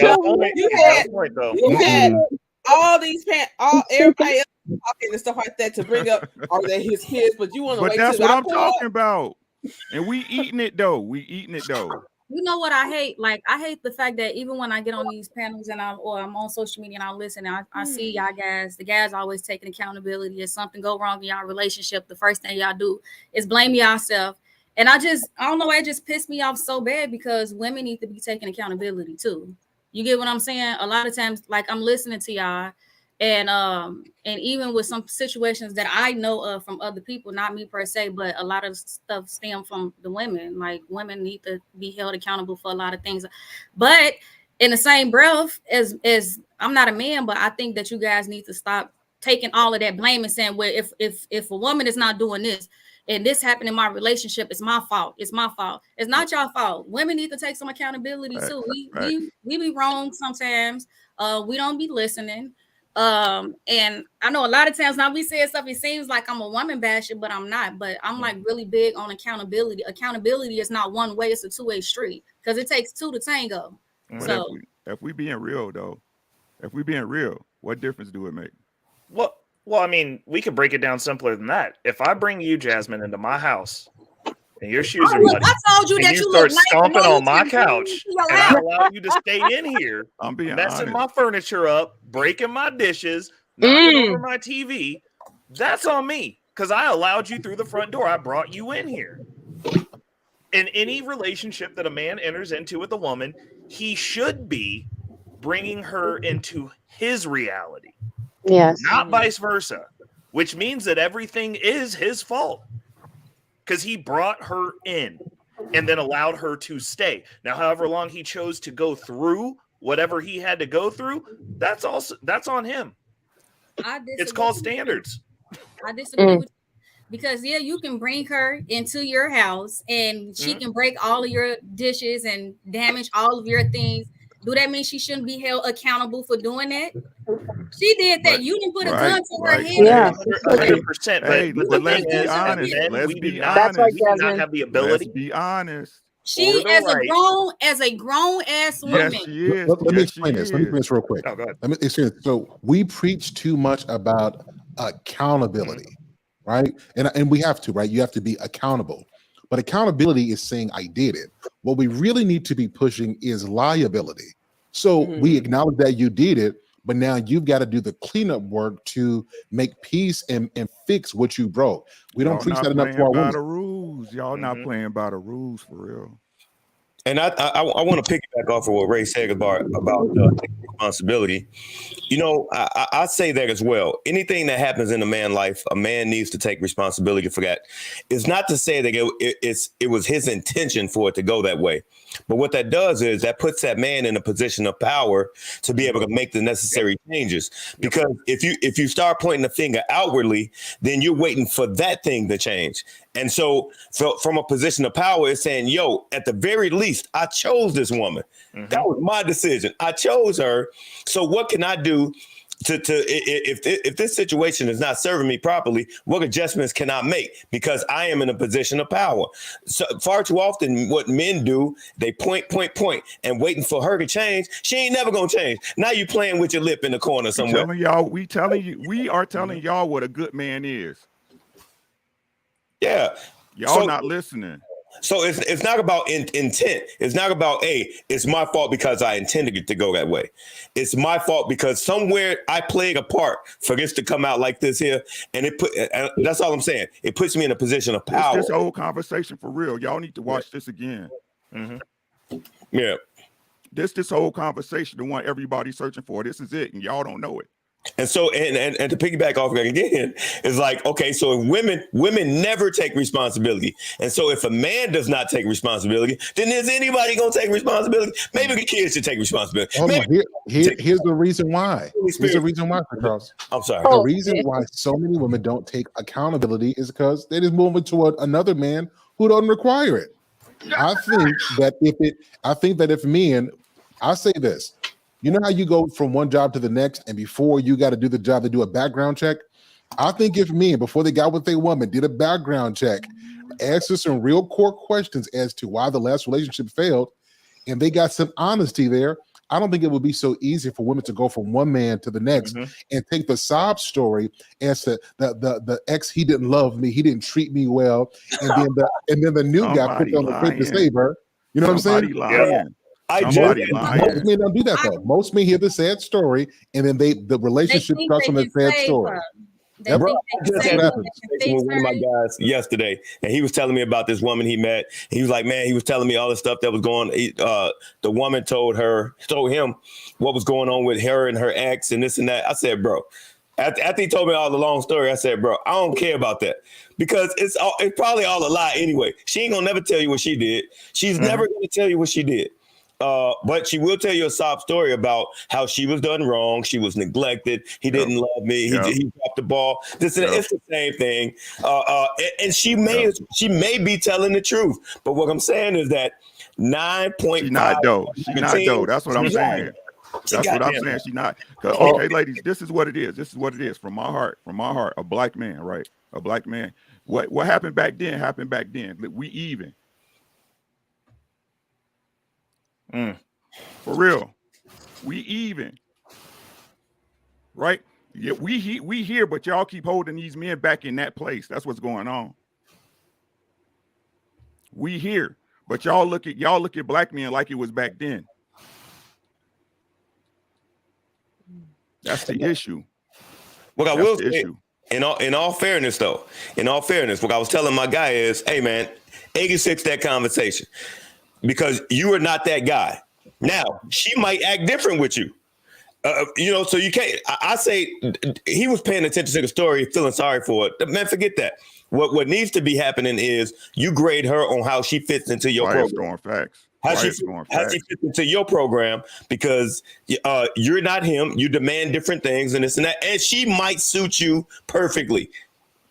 All I'm saying is that whole sob story about what happened with your ex, I don't really want to hear it. I really don't care. Be careful what you ask for. I might irritate like, dang, he crazy as hell. Y'all better be more careful about be careful what you ask for. Yeah. Sir Hill, you know what? It was something I just thought about that question. You say, is it okay for a man to leave his home? I think Is there's there ever a satisfactory reason? satisfactory Yeah. reason. Okay, I think that's there's a portion of this story that needs to be told. And I think I said this in a Facebook group the other day. I said somebody need to have the courage to tell these people that their mama was the side piece, and they never was in the first position to begin with. Dang. And they told a tale as if your daddy left. No, he didn't leave. He went They're home. not listening. They're not He went listening. home to his real wife and They kids. not listening. No, they not You see listening. what I'm saying? No. Somebody Hey. need to have the courage to tell them your mama was the side piece. For real though, they not listening though. Y'all talking about be vulnerable. Y'all talking about show us what's up. Y'all not listening.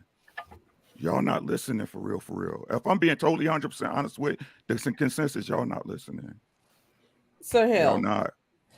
this is the reason why I asked you what was the question again, because I wanted to hear what the words you use, and the missing word in what you typed in the back, it excluded satisfactory.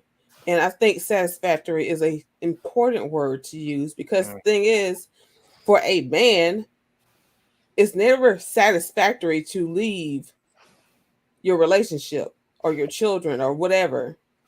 That's not satisfactory. That's just something he has to do to take care of himself and to make the a better environment for him, for his kids. So satisfactory? No, it's not satisfactory. I left my family because I wanted to be happy, and I graduated from my marriage. You never heard a man say that like that before. They telling us, dog. They telling them. They telling them, dog. I say this because Be in all these careful what you ask conversations, for. Ooh. I say this because in these kind of conversations, there are a million reasons why we make it okay for women to leave. And I want to give you something real. Even if we talk about DV for men, even that is not a good enough reason. He should be strong. And here's the one: can't no woman really hurt no man. You much bigger than he is. Right? So even that reason is not even satisfactory. How many conversations have you heard where a woman has admitted to trying to really hurt her man, like really doing something to him, and the crowd just laughs it off? That's a woman being a woman. You take that exact same scenario and he did it to her, the conversation is completely shifted.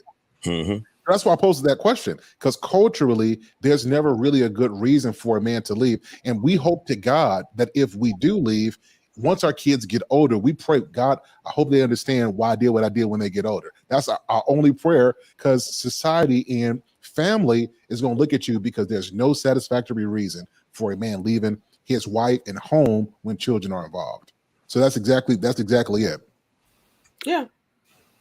Anybody else want to comment on this? I do, and I'm gonna have the anecdotal because I'm not married and I've never been divorced either. But the one thing that I look at from a cultural standpoint, and this is Western culture in general, is our marriages are more business than actual cultural binding. Because you look at people who immigrate here, they don't ever leave each other, for real. And they are successful, regardless. Someone steps out, they don't care. It's whatever. Like, my buddy married into a Vietnamese family, traditional Vietnamese family, where the mother vets for the kids. And his uncle, who I became friends with, literally has a girlfriend for the weekend. Every weekend. And his wife's cool with it. Like, she's like, cool, I stay at home, I'm taken care of, I get to live in the house. Like, that's what I get, a good life. I don't have to go to work. Like, this guy provides for me. And like, nothing, like, when you look at the way that we look at this, it's because the reason it's so easy to leave is because we're signing a legal document. We do all the church stuff. You can get married in a church, but there's no binding, there's no shame, there's no cultural standards. And we are also not winning societally.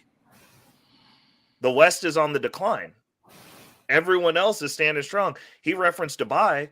Like, those dudes are pretty, like, if you're a man in one of those countries, you get like 4 wives as long as you can afford it, and you can basically do whatever you want.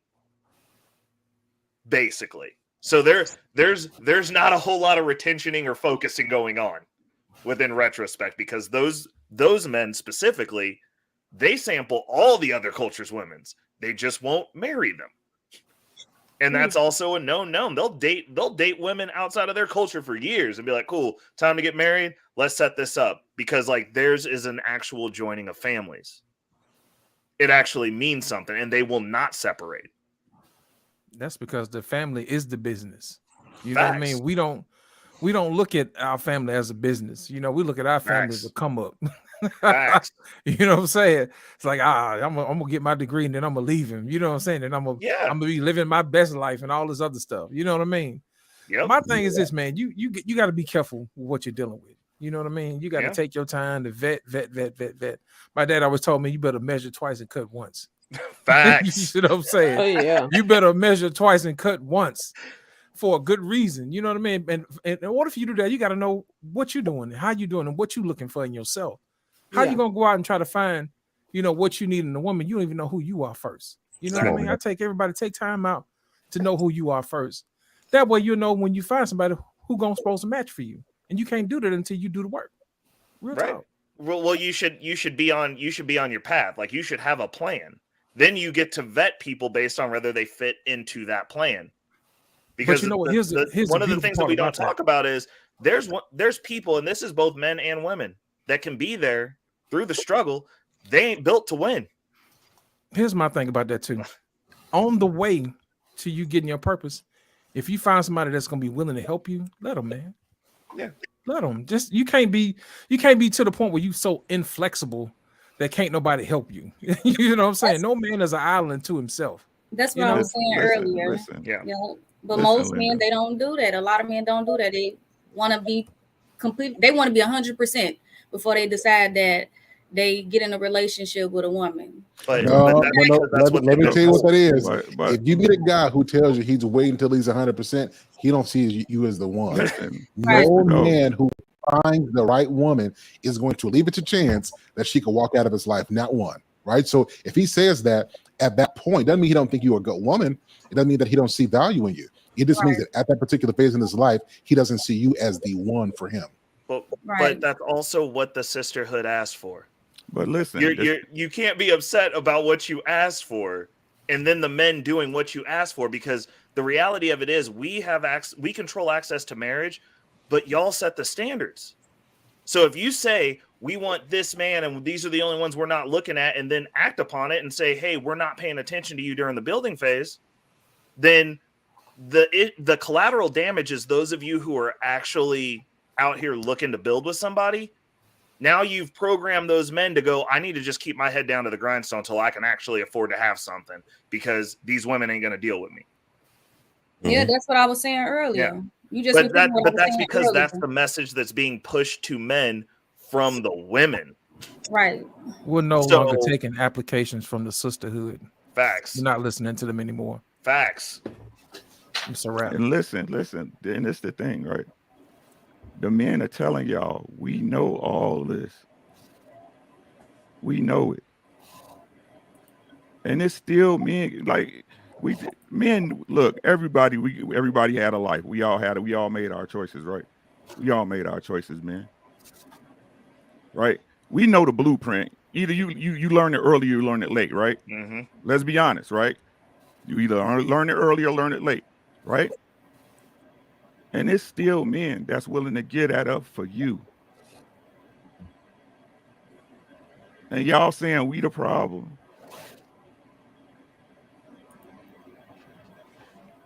Think about it. Really think about it. Everybody not gonna win. Stop that lie. Stop that lie, guys. The hustle is the hustle. The grind is the grind. Mm-hmm. And we're still out here willing to get that up for y'all. And y'all saying we whack.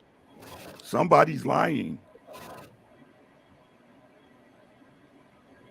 Someone is lying. Let's use the scenario. Whether you like it or not, It's a lot of sharp ass brothers on YouTube. Mm-hmm. Sharp. That's why you come and watch. Hey. No, I'm talking about. We ain't talking about you, Sir Hill. We ain't talking about Come on you. now. Let's keep it a fucking bean, y'all. Them other ones, hey, fellas, ladies, them other ones out there, that's on you. For real, for real. Y'all can't keep doing that. This on both sides. That's why I keep saying. Yeah. Somebody lying in the game until the most of y'all, not just some of y'all, not just pockets of y'all. Because y'all know what y'all see it. Real ladies, I ain't talking about women, real ladies. Y'all see it. Not my woman shit. You my girl, you not my girl. I ain't got to protect you on some you being a lady shit. Y'all see that shit. But just be looking. Ooh, child.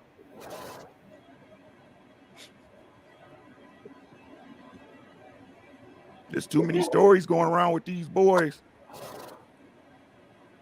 I bet you didn't heard of one or two.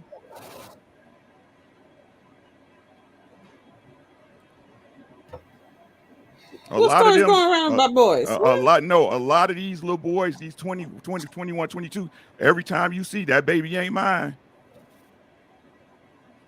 This is real shit. This is real shit. Y'all can play if you want later. Say Ricky ain't this and that. I'm being honest with y'all. Somebody lying, and y'all letting them lie. Facts. You know what? To what Ricky said, I got to agree with this, and I'm going to tell you why. Mm-hmm. I saw a couple scenarios. One, and Ricky, you probably saw this as well. There was this, it was old episode. I want to say it was maybe Mario or one of those shows like that. This young kid was about 16 or 17, and the girl that he was with was about the same age. And, you know, they were sexually active. She gets pregnant, has the child, and finds out that the kid is not his. This young boy is devastated. I mean, his heart broken. He's in tears. Guess what the women were telling him to do? You're gonna stick in it. That's your. She love you. That's gonna be your kid. That's yours. That's what the women are telling this 17-year-old. Right? You speed it up till today. You guys watch Judge Mathis. Judge Mathis at first was doing. You know, he's known for he must be a crackhead.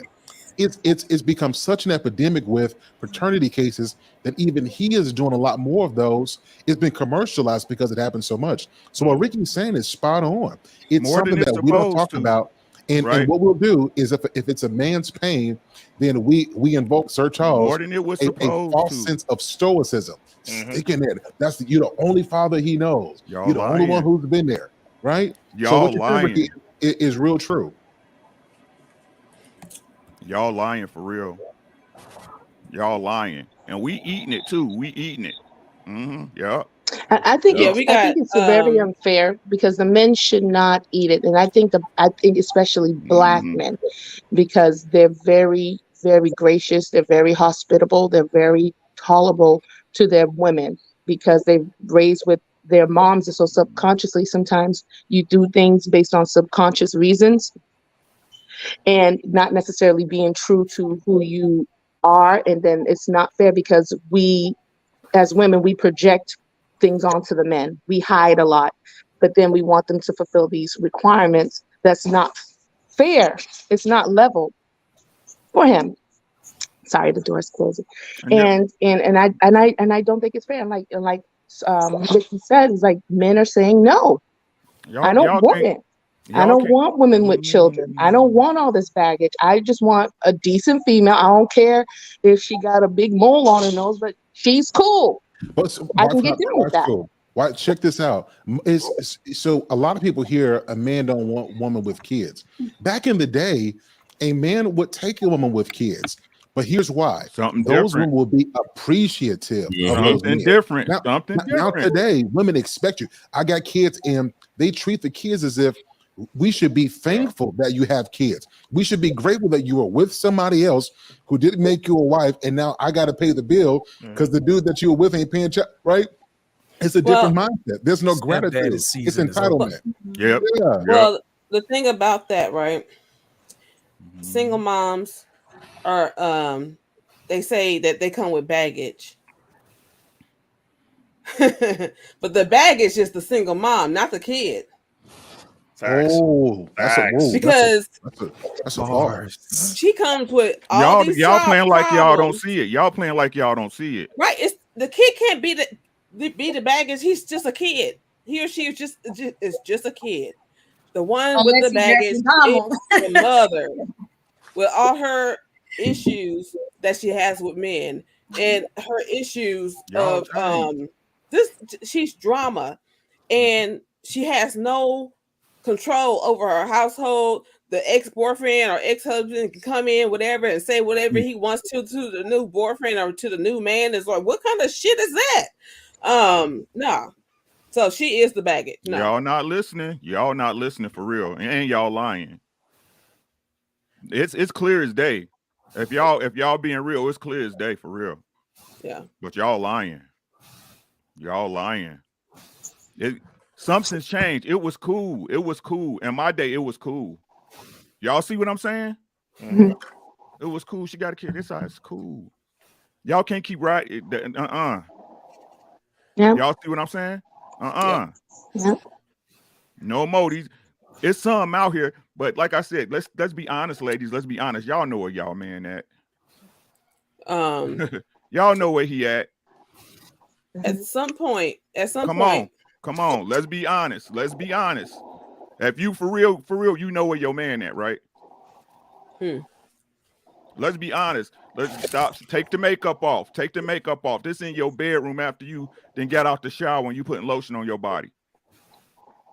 Let's be real. For real, you know where your man at. If you didn't want to. Facts. Hold on. I want to be clear. What do we mean by that? This men cheating, this, that, and this. This is the real conversation. If you really care, you know where your man at, don't you? Ricky, I'll take it a little deeper. Most men aren't cheating. That's what I'm aren't. saying, Sir Hill. Yep. Come on now.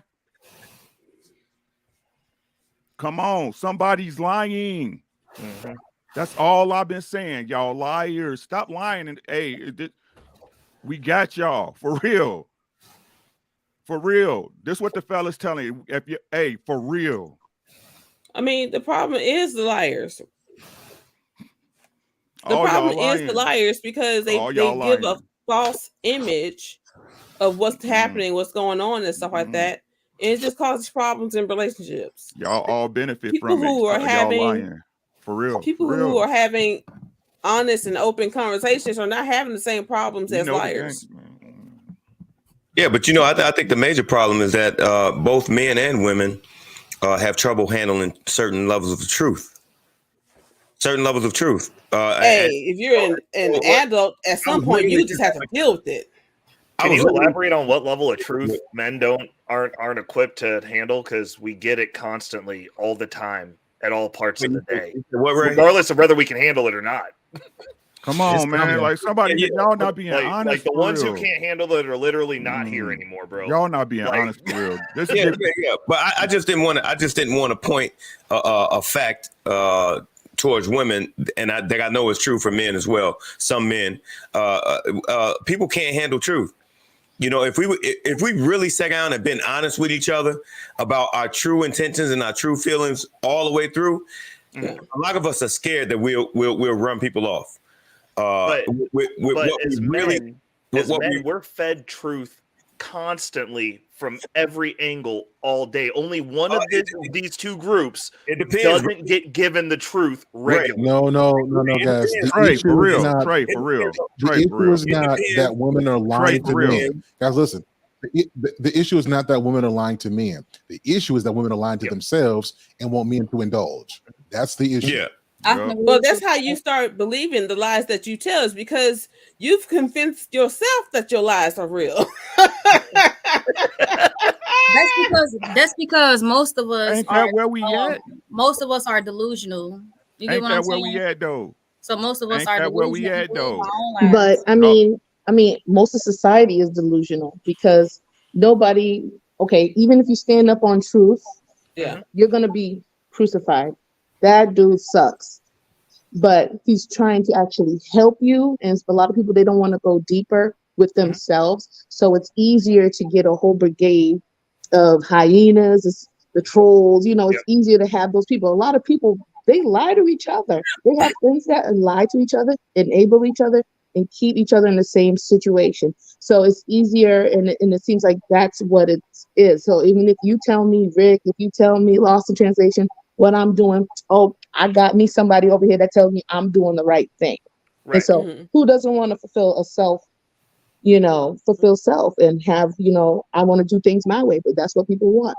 Well, if you're constantly wife school to that point, if you're constantly as a woman being positively reinforced by everyone, and then you get a man who has no physical interest in accessing your body, who tells you the truth, that man is immediately the dumb one because all the men who want to access your body are going to allow you to do whatever it is that you want to do so that they can get that access.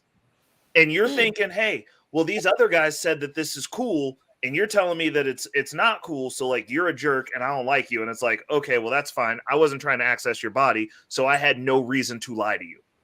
Yep, and that's why I think a lot of men, a lot of women hated Kevin's, It's easy to believe that. And then, but the flip side is the end result of those same women not being married is the consequence. It's like you can believe whatever you want, but at a certain point, if you're not getting the result that you're asking for, and all of a sudden every man you date's a liar, every relationship you're in, you've been victimized.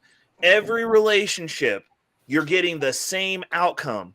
Like Ricky said, somebody's lying to you. Yeah. Because you're not getting what you want. And you're to the tune that you're sitting out here jaded and mad at all men are this. And it's like, well, if you're only dating the ones that are lying to get access to you, then yes, of course they are, because that's your reality that you've curated. But that, like, it's a false reality. Like, it's just not real. But a lot of people are lying to make this illusion. I don't think women just wake up and think, oh, I'm a 10 because they think they're a 10. They're a 10 because people, both men and women, are lying to them. Yeah.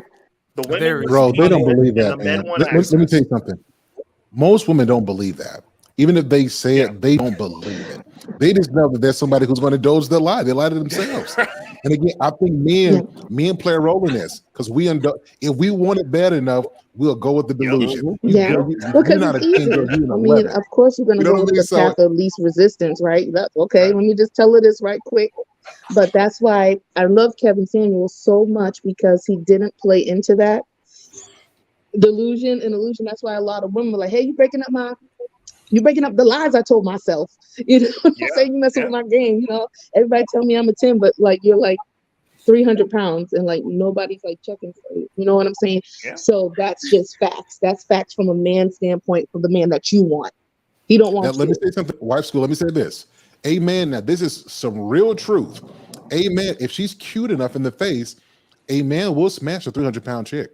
Facts. Now, no one will know about it. Be clean, though. He will marry her. You know what I'm saying? He will marry her. If she's cute enough in the face, because right? He will marry her. But it's typically two things. One, she's really not a wife. And if she's willing to give it up, she probably sees that that's what, or she perceives that's her only value. So she gives it up. He ain't even special. She do that for anybody, right? So a lot of times if men is not just the weight. Weight is a component. It's all the stuff that comes with that. A lot of times it's low self-esteem or delusion. She doesn't really know where she's at. And that kind of woman thinks she wants the top tier of men, while she, from an appearance perspective, she's not top tier herself. So is that delusion? But make no mistake, a lot of men will bust that down. They won't tell anybody about it, but they will, and they'll keep her on speed dial because a lot of them big girls know how to throw it down. They flexible and don't look like they can do all that they can do. Kids come from somewhere. Right? Word around the campfire is big girls can't take D anyway. So you can give them like an inch and a half of limp, and they going crazy, which strokes the ego of a man. I'm just saying. Hey, fat Hey, kids listen, come from that's somewhere. really- They don't come out of nowhere. Actually, I really had a conversation with a nurse of mine, a nurse friend of mine, and I asked her about that. Like, yo, why is the big girls can't take the deep? Skinny girls, you can bog them out. You know what I'm saying? You can go balls deep. And the thing is, I know this is a sidebar, right? But they're just not fat on the outside. They're fat on the Charles, you ain't right, man. Literally, listen. I know. Listen, I know men who target big women, and hey, you could give them an inch and a half of limp, they going crazy. I'm just word around the campfire. I go, hey, I don't know this to be true myself. You're so look at Lost. Hey, Ray, hey, but look, but they get chose too. Yeah, They get chose too. No, I bring this up to say, that men got to stop capping, because a lot of men are saying, "I don't want no woman with this." Well, a lot of them still stay pregnant, right? They're not getting pregnant by themselves. And I'm just saying, men, just be honest about what you like. If that's what you like, that's what you like. Yeah, stop lying. That's all I'm saying.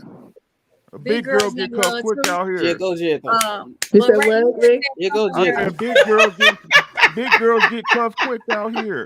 I'm Yeah, just big saying, girls let's be real, y'all. Oh, y'all got a problem with niggas to stop lying. That's all I keep telling y'all is stop lying. Right? Stop lying. Mm-hmm. We see it, both of us see it, right? We telling y'all what it is. You see men out here making their shit, doing shit, trying to put some extra money in the pocket for the pot. Facts. Come on now. I'll stop you when you're lying. Right? We do. Hey, but y'all keep saying, hey, that's not enough though. Am I lying, fellas? No, you ain't lying. Am I lying, fellas? It's true. No.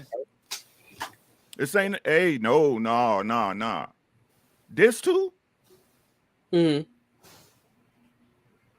the real shit. This is this. Y'all gonna come back to this one. I'm telling you. For real. Yeah, to the men in the chat, I want y'all to stop lying to yourselves. I gotta say this, y'all. I want to be honest. It became such a really cool thing to say is I want my woman to be fit, feminine, and friendly. I mean, it just comes off the tongue just perfectly. Mm-hmm. But when I be walking around, listen, I want you to find a woman that loves you. And here's why I say this. If you meet a woman and she's overweight, and she can say, I'm overweight, like she can be honest about that, you can probably work with that woman. And I'm being honest with you. You can work with that woman. But if that woman is overweight and unhealthy and she's saying I'm thick, you have to leave her by herself because she has a false sense of health. Let's take looks off the table right now. Right. She has a false sense of her health. And the issue with that is that if you guys have children, mothers typically have their children on the same diet as them. That's just what it is. So if she ingests and she's unhealthy with her habits, she's going to train your kids to be that way. And that's one thing you can't have as a man. So so let's take the weight itself. That the weight is a side effect of a deeper issue. So when men are talking about this, we need to look at it from a health perspective. How she is how she's going to train your kids. So fellas, take heed to the message. Take heed to that. And listen, facts. And men knowing that are still choosing those women. Mm-hmm. Y'all lying. You saying the big women? Y'all lying. I'm saying women easy, man. Typically, I'm just saying they are lying. I mean, these are the stories they give us. That's not happening. That supposedly that does not happen anymore because black man did this and that, and this, right? For these type of women to be chose, there's a level of man to choose her. Mm-hmm. Yeah, I mean, some guys like that JELLO jiggle. Yeah, I'm big. But the black man's not trying. A little pushback about what you said, because we all know how important sex is in a relationship. We all know, right? And so if a man isn't pleased with what he's looking at visually, it's going to adversely affect his performance, which is going to adversely affect the relationship, which is going to, I'm saying, so I don't know. I'm just saying, a man being visually stimulated is probably so at the top, you can't ignore the fact that she's a big woman, because I'm not going to be able to give you nothing but limp. I can give you a limp. I'm not going to give you my best performance. You ain't getting the rog and the staff. That's true. But like, if you check some of these chicks' DMs that dudes are talking about in these YouTube streets alone, they're talking about, oh, you a hyena and you're not approachable and blah blah blah, and then them same dudes be dropping in them same DMs, bro. It's pathetic. Because they lying. I'm just saying. I'm just saying. We can divorce sex from actual emotional connection. What I'm saying with a woman, when you get in a relationship with a woman, you're engaging in an emotional exchange, an emotional connection. I mean, I'm just saying. I heard what you said. I heard you done made Ricky's night, bro. He over there laughing. I heard what you said. That's all. We had to get one mic. We had to get one mic, guys. Sir Charles, what were you finishing saying? I heard what you said. That's all I'm saying. We can divorce the act of sex from the emotional connection of a relationship. Facts. He sure can. That's why that post-nut clarity thing is real. Whereas you can bust something down, as soon as you release, you looking for the door because you don't care about this woman. It's like, I just wanted to get that out the way, and now that that's done, what you get out the way all night, huh? I heard what you about to do. So just because we'll have sex with something, that doesn't approve it for a relationship. Listen to what he telling y'all. and that's the fact. So ladies should be careful. This is an important thing. Like, take care of your health. As hard as it might be, don't listen to your family and friends telling you, girl, you just fine. Some man gonna love you for who you are. Don't listen to that. Take care of your health. That's a fact. Every lady, take it. And not only do you do that, but tell your girlfriends and your daughters to take care of your health. Because if you don't, I'm telling you, you're gonna end up going through a list of men. And when you hit about 40, 45, you're going to be living with regret. And for a woman to live with regret, she becomes silent and bitter.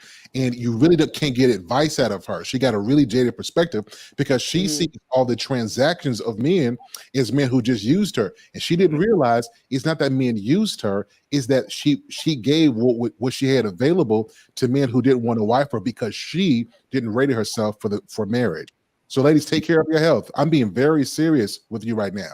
I know some women who can't really walk, who really can't play with their kids, who are embarrassed how they dress.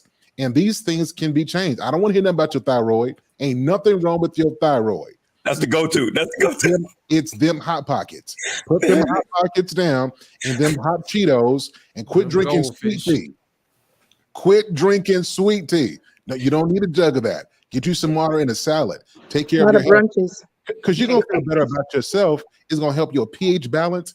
And then let's be honest. A man wants his wife to look good.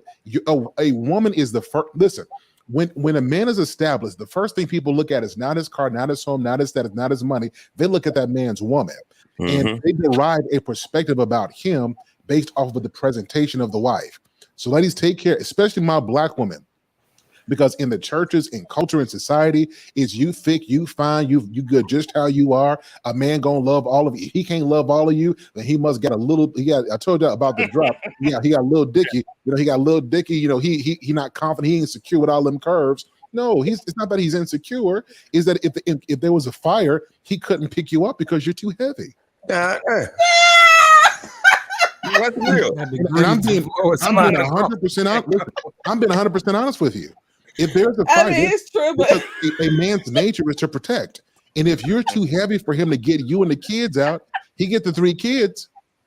I mean, it's funny. I mean, it's funny, but you guys understand the seriousness that I'm saying? This is serious. He get the kids outside, he go run back in. Yep. If he can't get you up on the kitchen counter, he can't save you. Hey, but look, at the end of the day, and this is what I talk about for men and women, though. When you work on being your best self, it affords you better options. Men and women. That is clear across the board. But here's the thing. That's why a lot of women and I'm gonna pick on women, but I know it's true for men too. But I'm gonna pick on women. That's why a lot of women are unhappy, dissatisfied, and depressed because they don't want to put the work in to be themselves. A lot of women present themselves and they think, "Hey, I'm cute in the face, and I got a hole between my legs." You need to accept it and love it, right? You need to love it because I shouldn't have to put no work in. That's the craziest thing. At the end of the day, if you're not putting no work in, then you get what you get. There's a quote that I like that says, "Man and women, man does not attract what he wants. Man attract who he is." So if you are a fit woman, you're going to attract a fit man. That's not to say that you're not going to attract a fat boy. Well, you're going to attract all men. Exactly. Your dating pool gets larger. Yep. You know what I'm saying? I mean, and it could be. Listen, man. I'm saying women. A lot of women just don't think they have to put the work in because they're cute in the face and they got a thing between their legs that orifice that you can enter. And every man. Because we ain't got no thing. Y'all got the thing, okay? Orifice. That women have an orifice that is available, and every man should be satisfied with this, and it's just not true. I mean, even if the woman does the work, okay, and she gets fine and she becomes her best self and she gets more options, that is true. I have seen it work for myself, right? But you got to weed through the Pookies and the Rayways because they look good too. But you still can't subject yourself to just because somebody looks good, that means that they are good. No, and you still have to know what your boundaries are, knowledge yourself, and pick a suitable person that's going to match you, because hopefully, assuming that you've done the work and you don't want to be in, endless relationships, you have to pick somebody that's a good, decent dude, even if he does work at Walmart. You know what I'm saying? He's a Walmart manager. You know what I'm saying? Like, damn, what's wrong? Unfortunately, sometimes when women do level up, they want like best people, but sometimes that's not the best thing because they're just looking for status instead of actually somebody that is decent and a good person. Yeah, but that goes back to what you brought up. You brought up a good point, saying that you can't judge just by looks. I think some people are just really too much into movies and TV shows and stuff like that, because the heroes always are strapping, good looking man or woman, and the bad guys be looking so just like they've been beaten with an ugly stick. You know what I'm saying? But when you live in reality, good people can look in like any type of ways. They can be any type of size, whatever. Because you cannot just book by its cover. You literally have to find out what is in that person's character and heart and stuff like that. You have to do your homework and your investigation, because you can't just look at a person and be able to tell what's going on with them.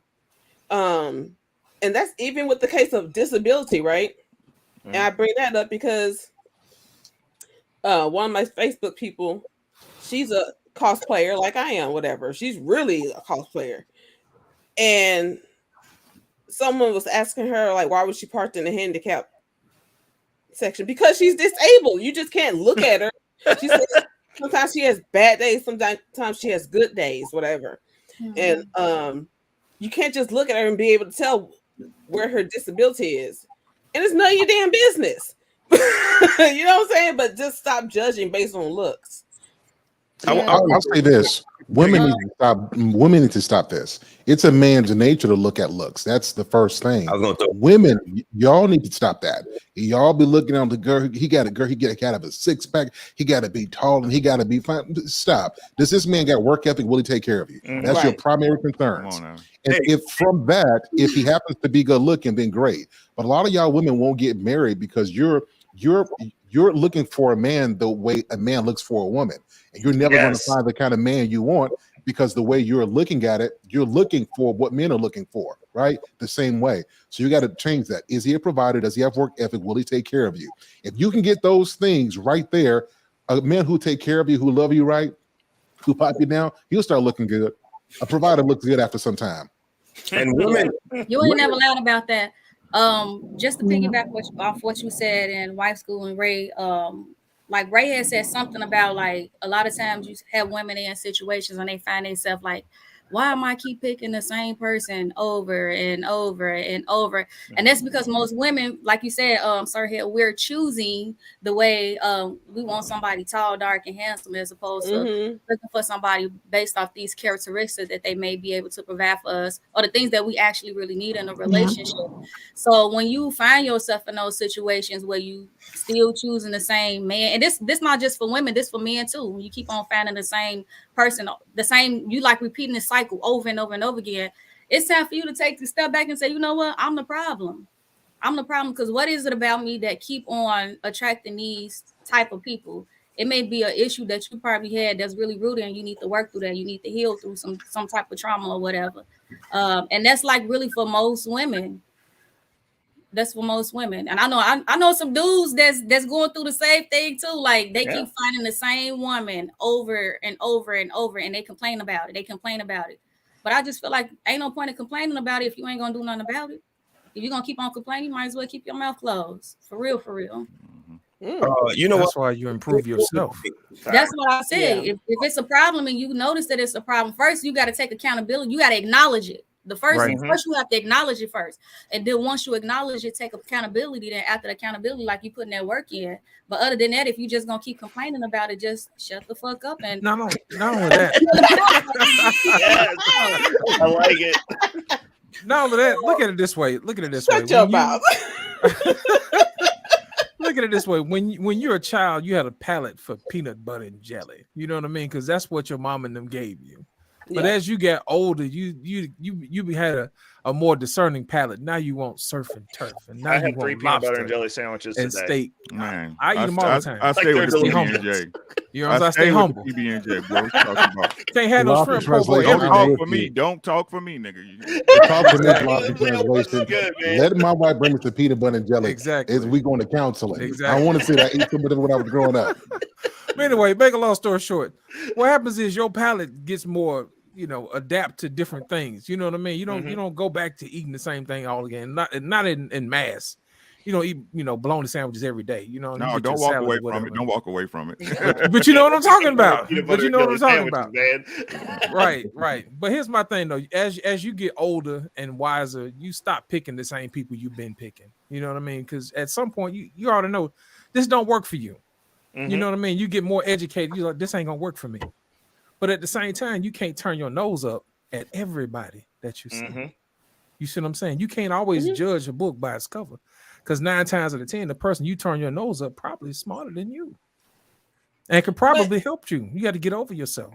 You know what I mean? But it's okay that they turn their nose up at that person, because they're not right for that person.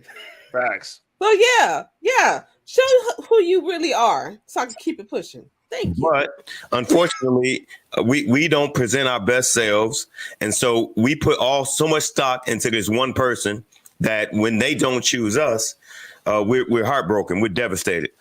But what happens is when you work on being your best self, you have options, and that's why I was gonna tell like wife school when she said you still got to weed out all these other people who gonna mean you no good.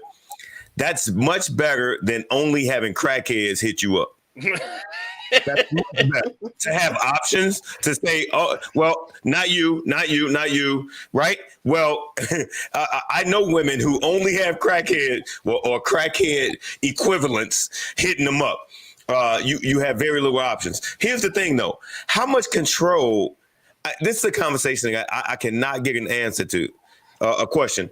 How much control do we have over what we desire as it pertains to what we really like? Because I tend to believe, okay, they're trivial things. Like I drive a Chevy Cruze, right?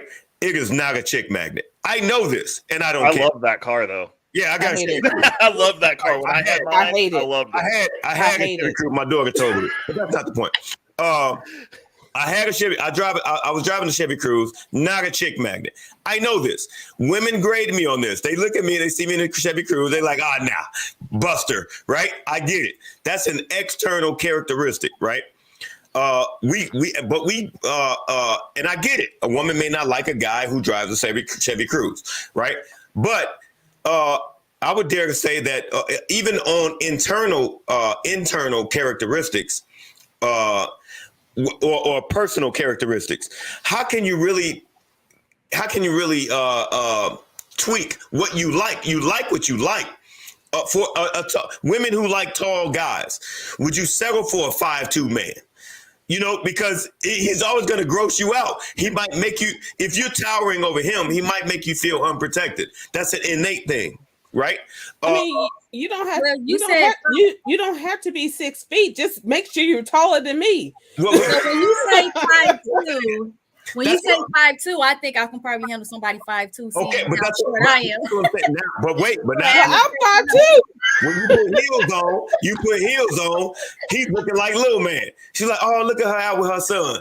The thing about it is, you know, you like what you like. Just like I know, listen, I'm only 5'9", and I might be exaggerating that by a quarter inch.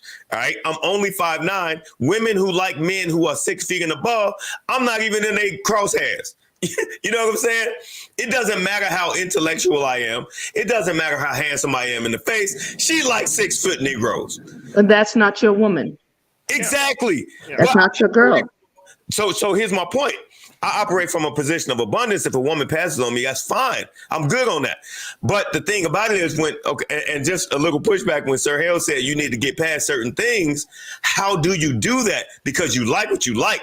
And for men, if I'm engaged with something that I don't like, you're not getting the wood. For women, if they engage with something that they don't like, you're not getting the gushy. It's going to be Sahara, arid, extra dry. You know what I'm saying? And you can't fake that. You can't fake it. Okay, hold on, here's my pushback.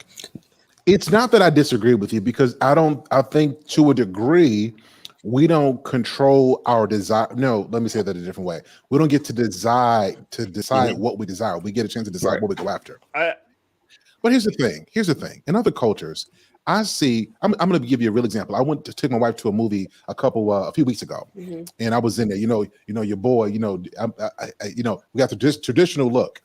Next to me in the other side of the concession stand was a Chinese couple. She has to be 6'1", and I'm not joking. She like 6'1", and her husband, not joking, is about 5'5", about 5'6". On a good day, with stilts. On any day. Listen. There was no level of self-consciousness. She was submissive. She was kind. He was the leader. What am I saying? I think in the Black community, we focus too much on stuff that's stupid. If you happen to find a man that's shorter than you, but this man does everything, loves you, takes care of you, will protect, will defend you, you would be crazy to pass up on somebody who would be good for your life because when you lay down, you got bent over. His height ain't gonna matter at that point. But we judge who we're with based off of stuff that have nothing to do with their internal character. And I think Black people, we're too focused on aesthetics that we never get a chance to meet people. Because let's flip it. How many of those women had 6'2", 6'4", 6'5" guys, didn't love him, didn't protect him, didn't leave him? You see what I'm saying? Yeah. I think it's crazy. And that's why other cultures are winning while we keep on losing. Because we're trying to build families based off of having a good-looking family, instead of being with good people who build a family. I think that's the difference. That's real. Well, I was going to say that the thing about knowing what you're into and stuff like that, that still does not speak to who you'll end up being with. Because the thing is, things can happen and you'll end up with a person that you never, that was not on the list because of how they treat you and things of that matter. Because my last boyfriend, my sister looked at him and she was like, this is not your usual. But I was attracted to him because of how he carried himself and his intelligence and different things about him. So, yeah, he was not my norm, but he was right for me in that moment, whatever. So it's as long as you stick with that, like not limiting yourself and just cutting off a person just from looking at them, because we worked together, so I knew of him. I knew him. It wasn't a stranger, whatever. And I guess that was his window in, you know, because we knew each other. So things will, Mr. Charles. No, I did not settle. I don't settle.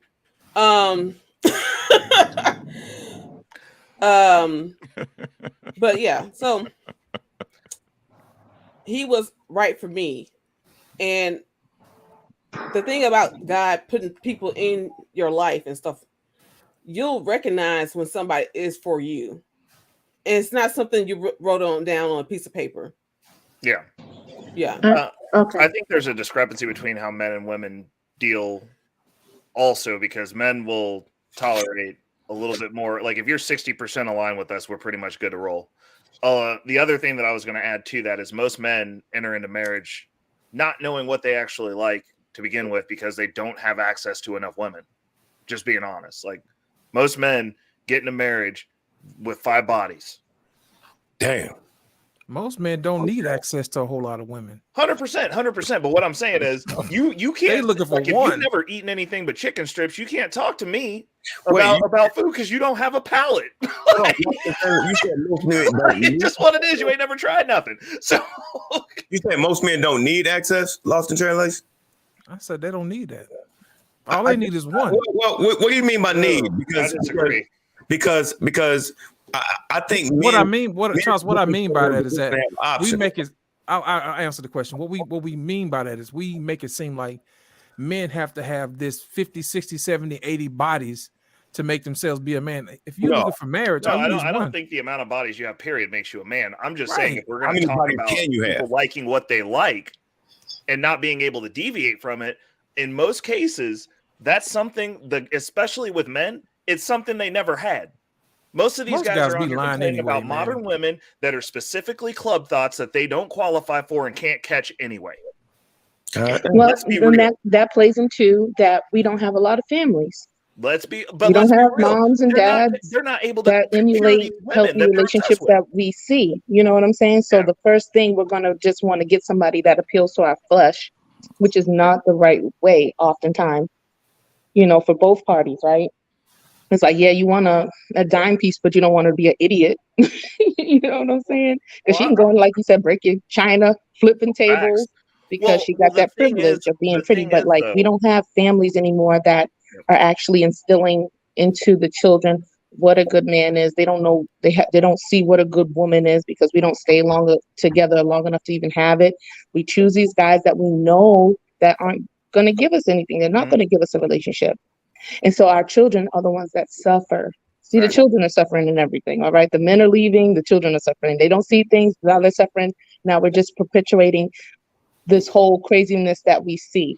And by the time we get it, by the time we've been abused and used, when somebody actually treat us right, we all, you know, old and stuff, when we have multiple kids, you know what I'm saying? It's bad. Like, we have to start really focusing on knowing what we want and actually trying to deal with that in the means of marriages and meaningful relationships. And if we happen to have children, they start to develop to see good character skills, protection skills of a man, so that a girl will choose a man that has those qualities and not that he's 6 foot and has abs and the thing, you know? So it's like, we're just.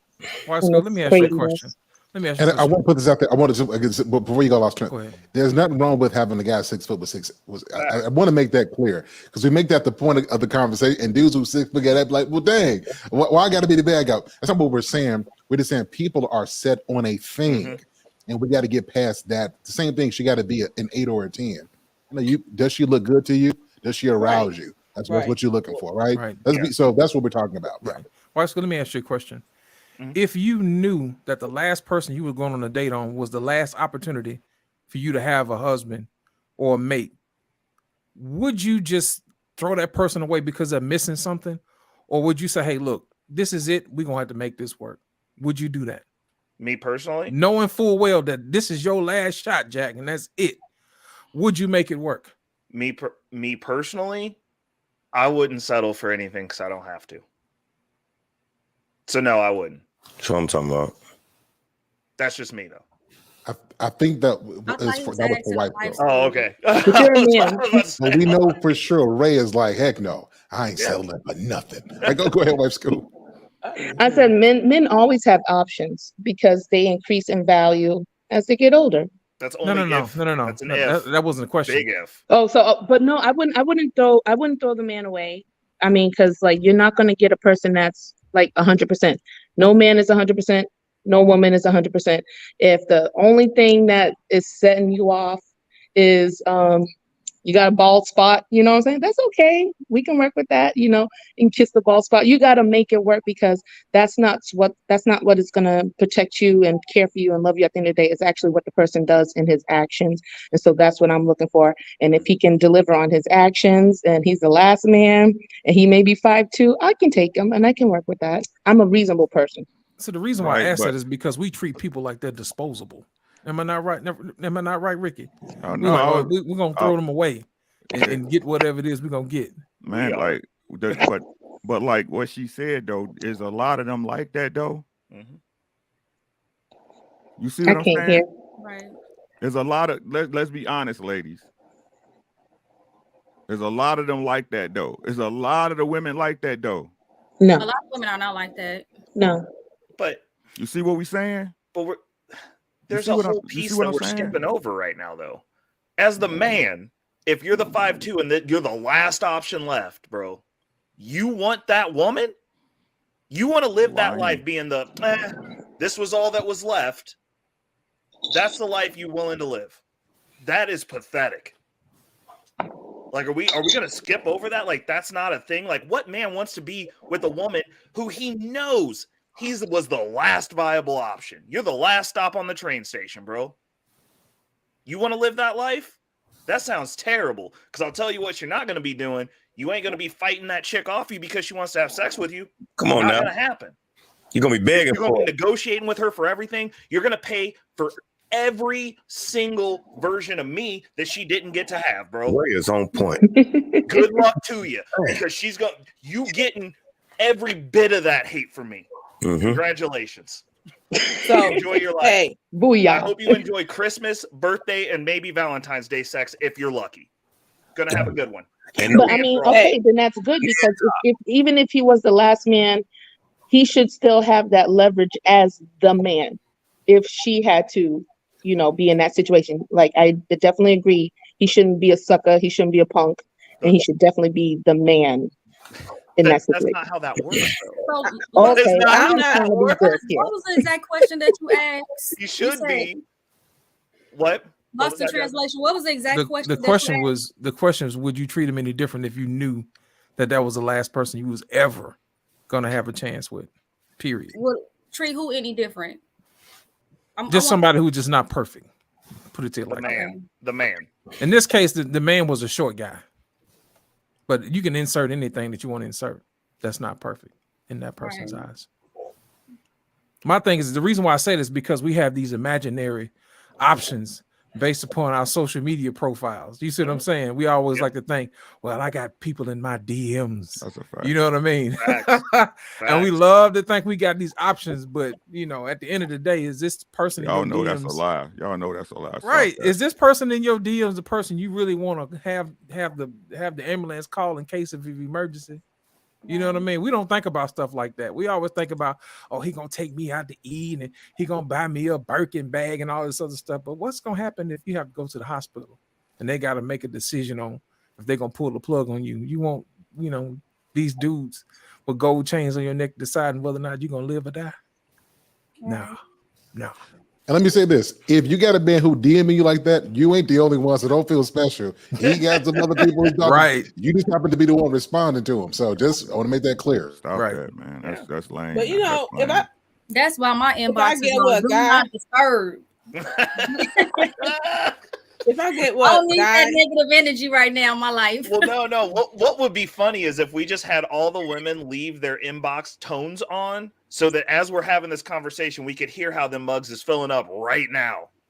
Because I guarantee you ain't no woman on this panel ever been lonely unless it was by choice. That's Yeah. a 50. That's a Period. 50-50 shot. Ain't That it's not a not even minute. you. You know what I'm That's, saying? I'm gonna say That's that's a 50-50 shot. It's not even you on there. That's not even you for real. Come on, y'all. Come on. We gotta stop that lie. That's If I end up with a guy and he's going bald, I mean, I got him. I got him. She got the That's We'll right. make You it become his work. personal stylist. I'm gonna That's give you a right. bald head. We're gonna rock a bald head, goddamn. Hey, Michael Jordan.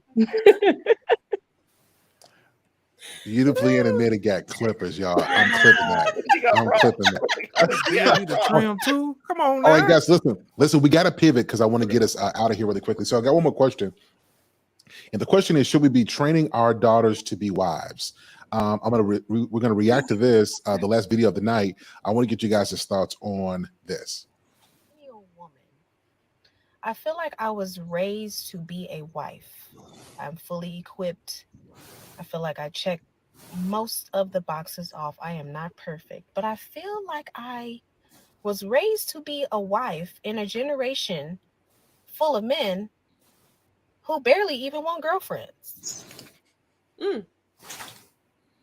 So with that being said, guys, do you think that today, just your honest answer, should we be raising our daughters to be wives?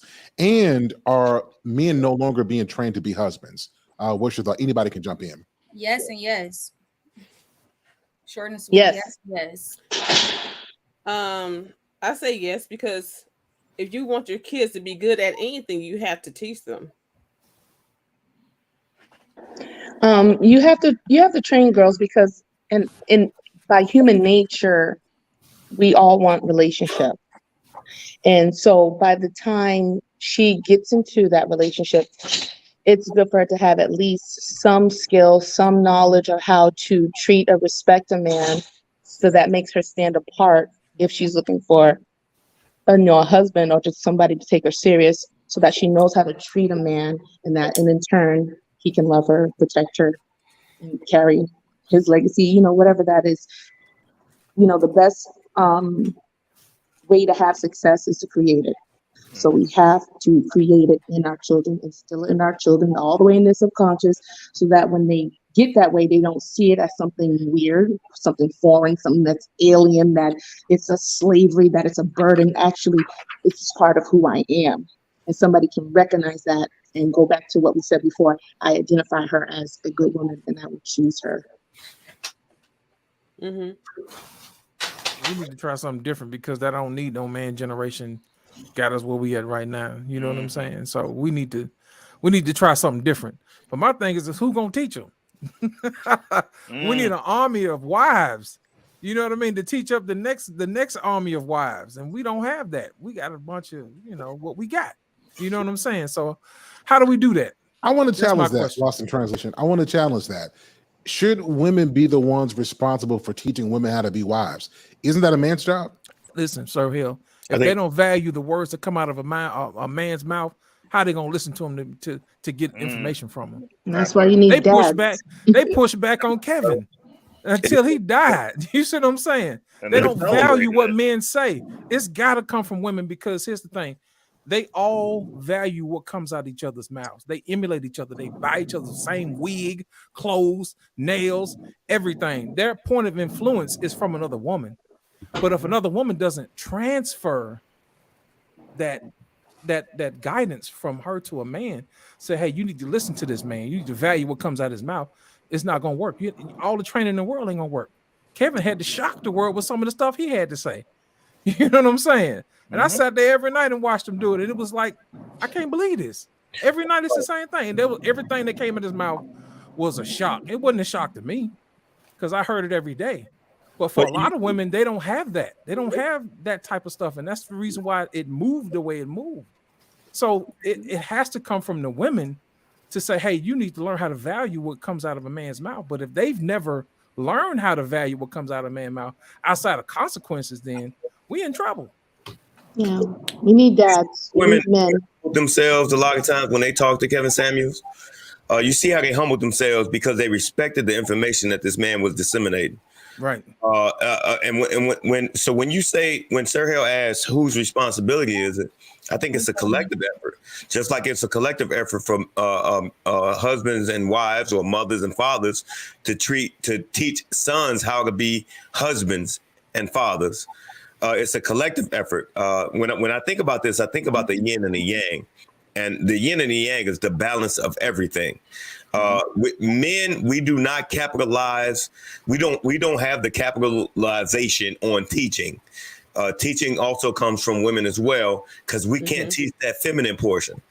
So just like women need that feminine portion to be wives and mothers, women also, or girls also, need that masculine dot in the yin from the father, and to learn how to be mothers and wives as well. So it's a collective effort. It's your responsibility.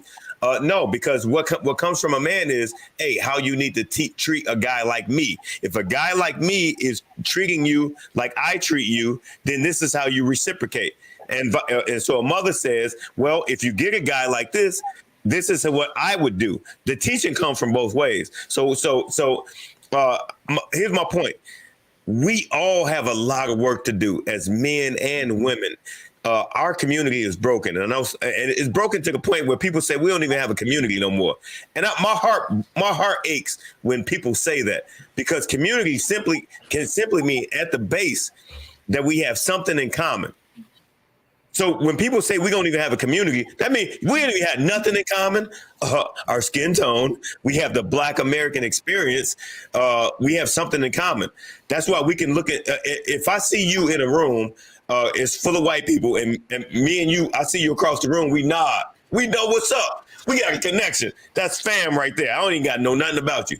But the thing about it is, we have a community, and in order to repair our community, man, we have to understand that we all have a responsibility into raising our daughter. My daughters listen to me, bro. My daughters listen to me. When they ask me, my daughters talk to me about men. I talk to them. I tell them what the real is. They listen to me, and they try to apply it. Same thing with my son. My son listens to me about man issues, and then they listen to their mothers as well, which is folly on their part. But anyhow, that's never gonna let. No, I'm just joking. That was a joke. That was a joke. But no, it's a collective. It's a collective effort. It's both of our responsibilities. That's my position. My thing is this: who do they spend most time with? Who do they spend most time with? My kids spent a lot of time with me, brother. When I tell you, no, not just you, in general. No, who do kids spend their most time with? With their mothers, correct. Yeah, their correct. mothers. So if they spend most of their time with their mothers, then they're gonna pretty much take on their mother's perspective. Am I not correct? Okay. On how she sees things, right? I'll give you a little pushback in the sense that it's not about what time is spent; it's how that time is spent. Right. I got you. I took my kids fishing, and Right. you know what fishing is? It's quiet, right? Right. And so we out there and we just talking. It's just us and the water and our rods, right? And we talking. Right. Just because they're at home with the mother, if the mother watching One Life to Live, right? And they in their room entertaining themselves. Yeah, you with your mother, but are you really with your mother? Charles, let me ask you this. It's about the quality of it. Let me ask you this: when guys win the Super Bowl, and they want to say, "I want to thank," who do they thank? I ain't gonna even say that. Hold up. But let's be honest, right? Come on. Honest. I hear you, right? But really, whose job is it though? It's the man's job. No. With the girls. Oh, Whose no. job is It's it? the girls. It's the right. girls. Let's It's the be honest. Let's be honest now. If y'all want to play this traditional game, whose job was it for real though? The women.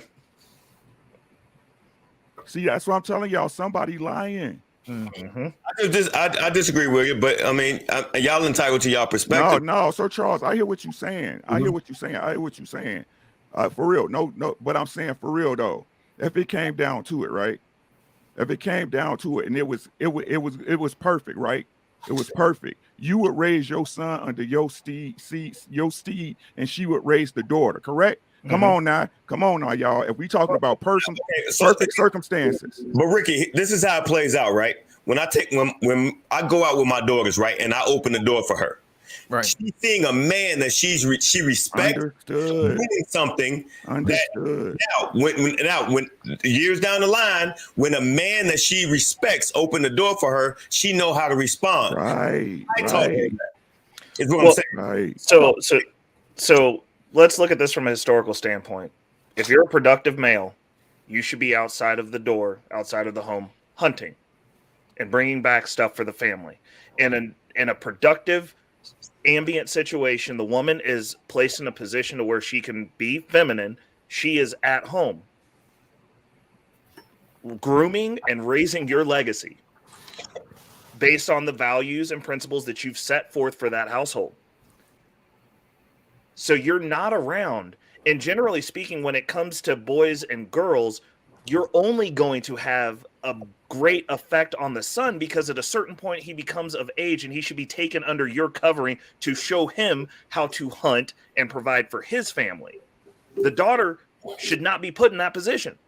Ray, I just want to give a look. Ray, hold on. And I'm not trying to be, but Ray, do you have kids? No, sir.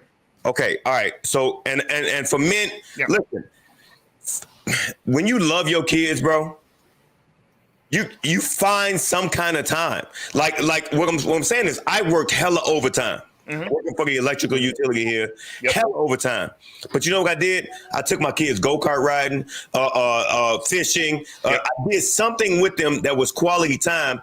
And all my kids are grown. My youngest is about to be 22 right now. And when we all get together, get like, Daddy, remember the time? Daddy, remember the time? Daddy, remember the time? That shit is so dope because I did that. I found right. Why'd you do it, but dog? your wife, the mother was there the rest of the time, right? Hold on. If we being honest, why'd you do it? Hold on, Ricky, hold on one side. I'm gonna wrap it up. Yes, I was out hunting. Yes, for sure. Right.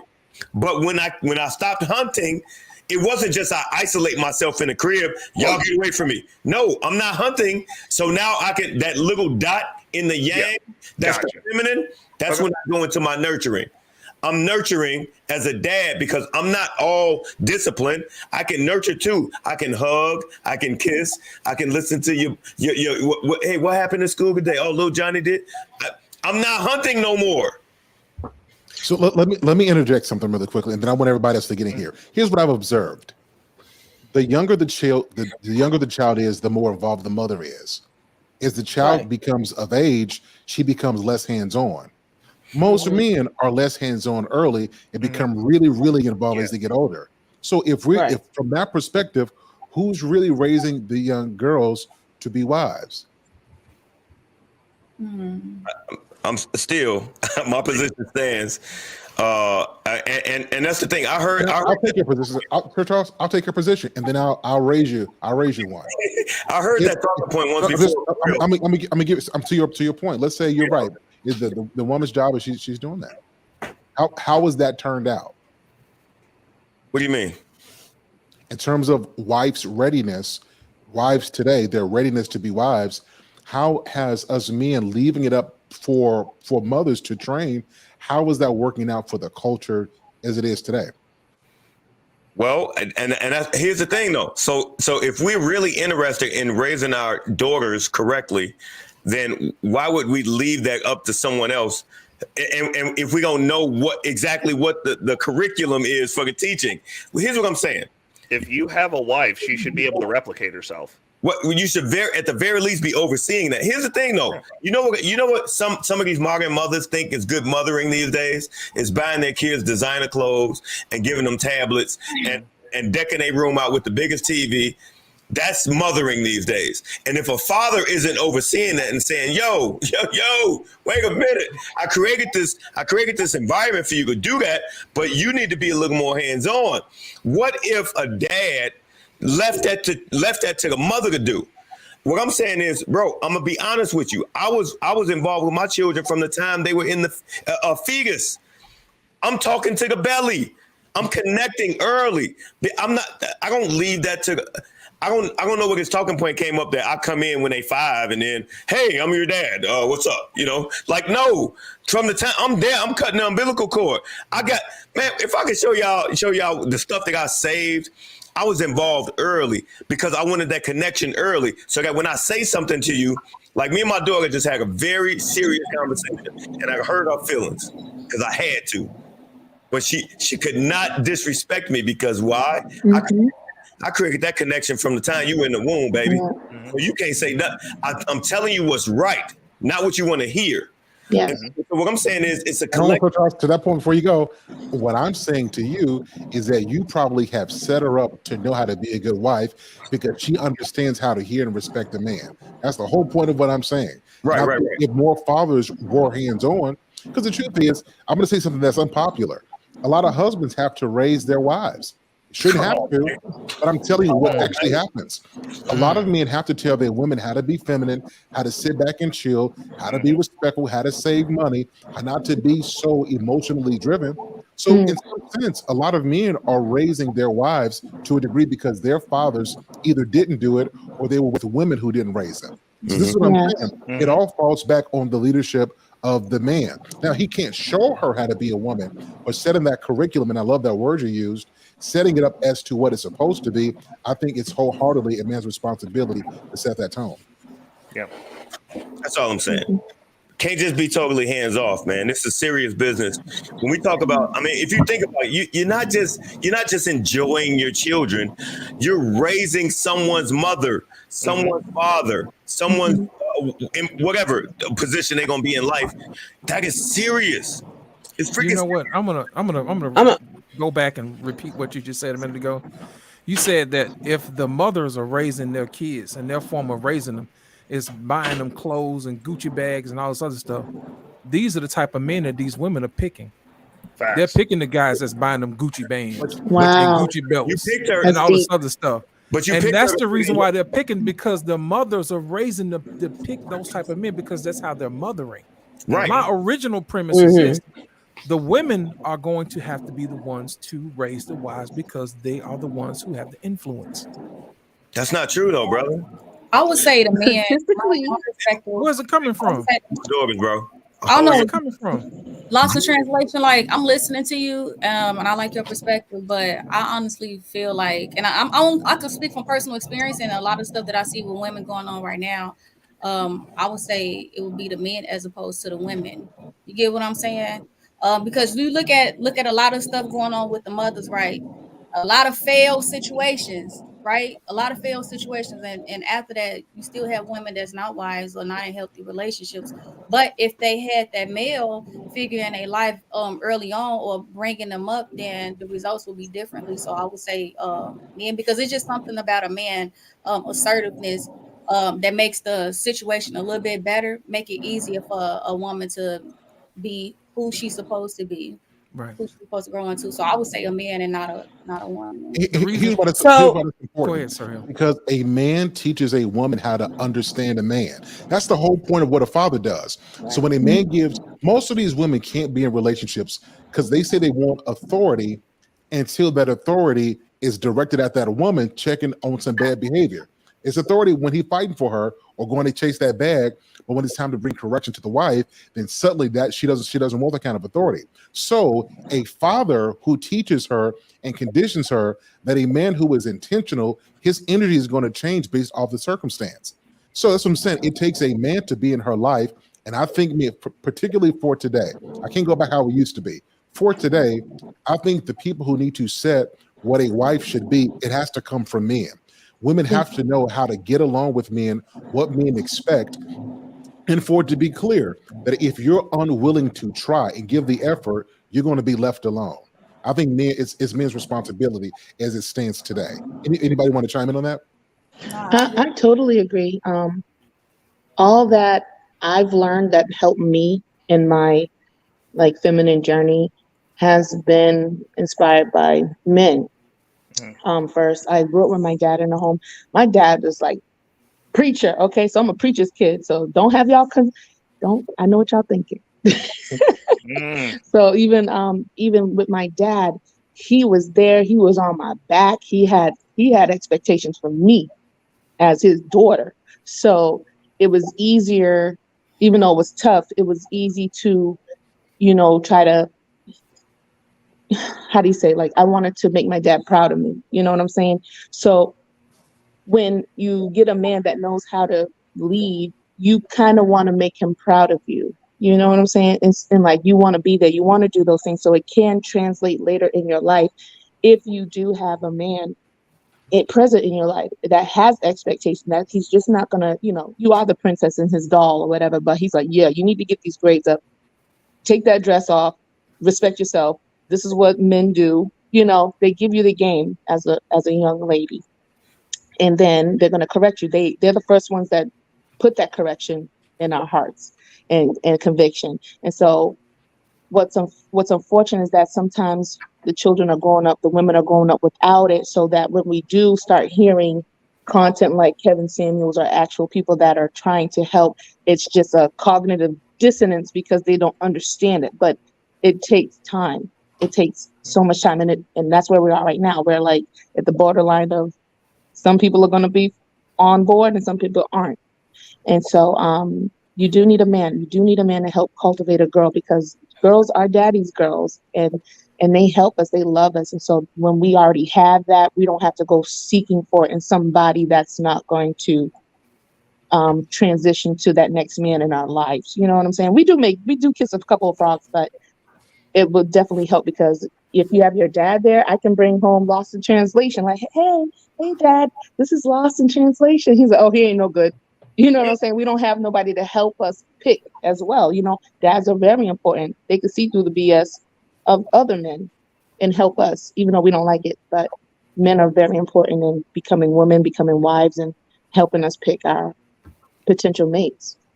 But here's the thing about that. You said I can bring my dad home to talk to Lost in Translation. I'm gonna look him in his eye. I'm gonna ask him, sir, do you stand behind your product? Yeah. Because I'm gonna have to take over. So I need you to stand behind your product, sir. Yeah. So guess what? Men are out here, they vetting these families too. So don't get it twisted. They should. And they should. No, they should. Remember, I'm gonna see if be you able to raised bring the right. the man Excellent home point. Excellent for point. our dads to help us, but we don't. As women, we keep our little secret, and the next thing you know, we get into this mess years, and nobody tells us anything. Nobody gives us game, and we just be out here aimlessly, and we be making a lot of mistakes as women. And I do stand behind that. We do make mistakes. Agree. So I'm making a call to all men. I'm making a call to all men. It is your job to teach women to be wives. I know it sucks. You shouldn't have to, but a lot of these women just don't know. So your job is to give the information as to what it's supposed to be, teach your woman, and then let your woman teach the class. That's the way it has to work if we're going to move forward. Take on that responsibility. Okay, beautifully animated. It's on you. No, I was going to say, not everybody with kids are parents, which is a lot of the problem. That's a fact. They're not raising their kids. They're not teaching their kids. The kids are watching TV and being raised by TV and movies and tablets, games. Right. So they're not even being raised. I mean, when I was working in the jail, some chick came in and they picked her up from a club, whatever, and she had to go to the restroom, so she peed on the floor. I'm like, oh, hell no. I was like, bring her a mop, have her mop it up. She didn't know how to mop. So that means she's never cleaned house. Oh. Candy Burris' daughter, Riley, I think. When she finally moved out to be on her own, she did not know how to take care of herself. She didn't know how to clean the kitchen, the bathroom, cook her, like nothing. She didn't know how to get the ice from the refrigerator. Oh.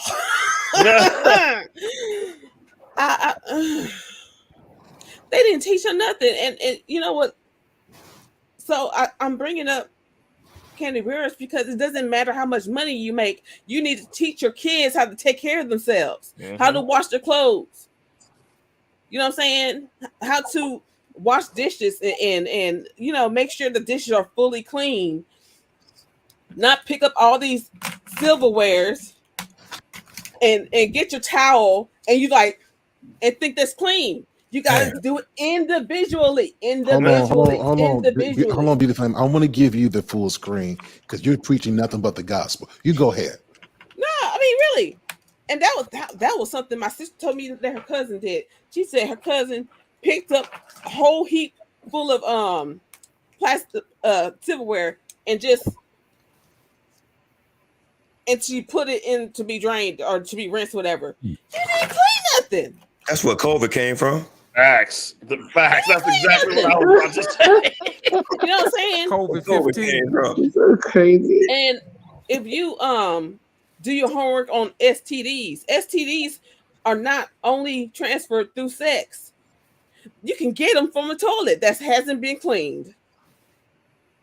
True. Because people just being nasty. Nasty. They either believe voluntarily or involuntarily because of lack of knowledge. But I bet the girl she was talking about thinks she a 9. Wow. You probably about right. I'm a 10. 11 out of 10 even. Right. Yeah. I tell. Well, listen. So can we come to a consensus in terms of? Let me just make it black and white. I mean, black people relationships. Can we come to a consensus today? First of all, men need women and women need men. Can we agree on that? Yeah, we agree on that. Okay. Can we come to a consensus that black men want black women? Yes. We can agree on that. So then, ladies, what y'all gonna do to get us men? Because we didn't did everything. Ladies, what are you still looking for? I want y'all to be. Don't give me the podcast right answer. I'm gonna say the right thing. If we come to this agreement, then why is it so difficult for women to simply get with a man who loves them and stick with him? Let's start with you, a wife school, and then fellas, this is gonna be our ending question. Let's start with your wife school. So what can we do? Yeah, it's a little low. We just need to stop the BS. You know what I'm saying? You got to know yourself, know what you want. And, you know, if you do need a person that doesn't check everything, get rid of that list. Actually see the person based on his action. There are some good men out here that are working hard. And you have to realize that and stop all this girl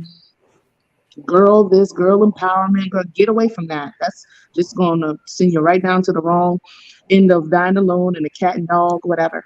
And just really become your best self, because that person that you want deserves the best of you. You know what I'm saying? And you're not the prize. The man's the prize, and you'll be the prize with him. You know what I'm saying? At this point in the game. And just like stop having your head in the clouds, stop this delusion crap. Get away from other single women because they're going to keep you single. And actually talk to men. Actually talk to see what they want. You know? Stop assuming. And you'll get better results. Excellent. Jasmine says it all. What's your perspective? What was the question? If we come to this consensus that we want each other, we need each other, then what's stopping women from getting with that man and sticking it out with him? What's the problem? Well, I would say a lot of times people really don't know exactly what it is that they want, because you got people that don't really know themselves. So really taking that time, like Wife School said, and like pouring into yourself and becoming the best version of yourself, learning to listen or whatever. I know for a long time, like I never had like non-negotiables. I just be with somebody and I'll be with them for a long period of time, way past the expiration date. So me learning from my own previous mistakes, I knew that I had to create non-negotiables to keep myself from repeating that same cycle over and over and over again. So just knowing exactly as a woman what it is that I truly want and not settling for anything, because I'm quite sure when it comes to a man, when he's selecting what it is that he's want, he's going to be very clear on what type of woman he's going to accept and build with. So me not trying to compare myself to a man, but just really understanding where my value lies and who I'm willing to sacrifice all of that with. Because everybody is not worth that sacrifice. Everybody is not worth that time. Everybody is not worth my energy. So just really having patience with myself and being patient with the other people in my life and just giving people grace to be themselves. So yeah. That's fair. That's real fair. Okay, beautifully animated speaks. What's your perspective? We've come to a consensus that we want to need each other. So what's stopping women from getting a guy and sticking it out with him? All the single ladies. Okay. Oh my goodness. But no, like I always say, it's communication, it's honesty and stuff, you know, and people being honest with themselves first of all, and then you can be honest with the next person. And when people give you that honesty, you respect it by either you're with it, or if you're not with it, then move on and leave that person alone. Because I am so sick and tired of people wasting other people's time and energy because they feel they on the bullshit. And they know they're on the bullshit. I don't want the bullshit. I want somebody who's real, and we can work together, be a team with one another, because we are after the same goals. Because if someone isn't on that same path, then it's just a waste. So open and honest communication. Okay. Reckless Ray, what about you, man? So we've come to this consensus. What's your perspective on my question?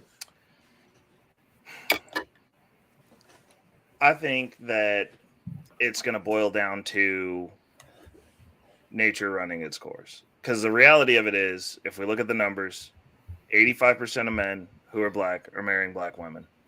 So realistically, from that perspective, the conversation's kind of, at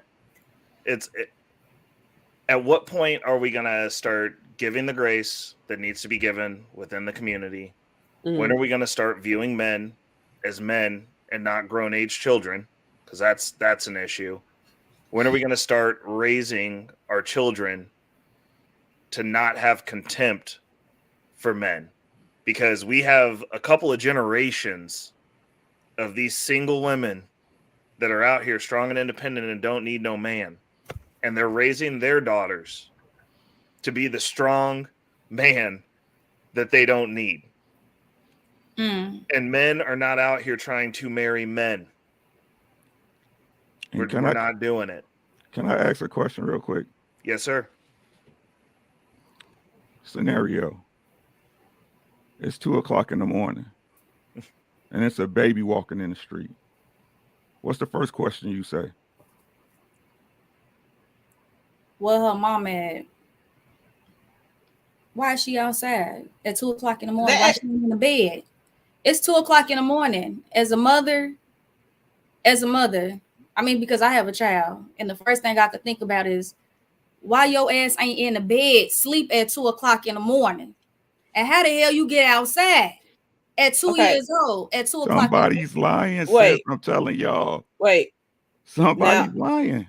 It wasn't at 2 a.m., but I promise you, I was driving. I was leaving my neighborhood to do something, and a toddler popped out in front of me. So it wasn't where's the mother. I'm like, what the fuck? And so I put the emergency lights on, pick up the baby, and I see someone with their door open. The screen door, which was glass, but screen door was closed and the inside door was open. So I assumed that this is the place, right? Go up to the house, knock on the door. Is this your baby? Oh, thank you. I was in the back room sleep. She should have got a knuckle pouch. And she knew her door is broken. Wait. Y'all hear what I'm saying, though? Hold on. But before we go there, like, first-time mothers, sometimes stupid stuff happens, right? Sometimes stuff that you wouldn't expect happens. Now, is it unfortunate? Yes. But that's why we have decent people. We see a problem, we fix it. So if that's a recurring issue, then that's an issue.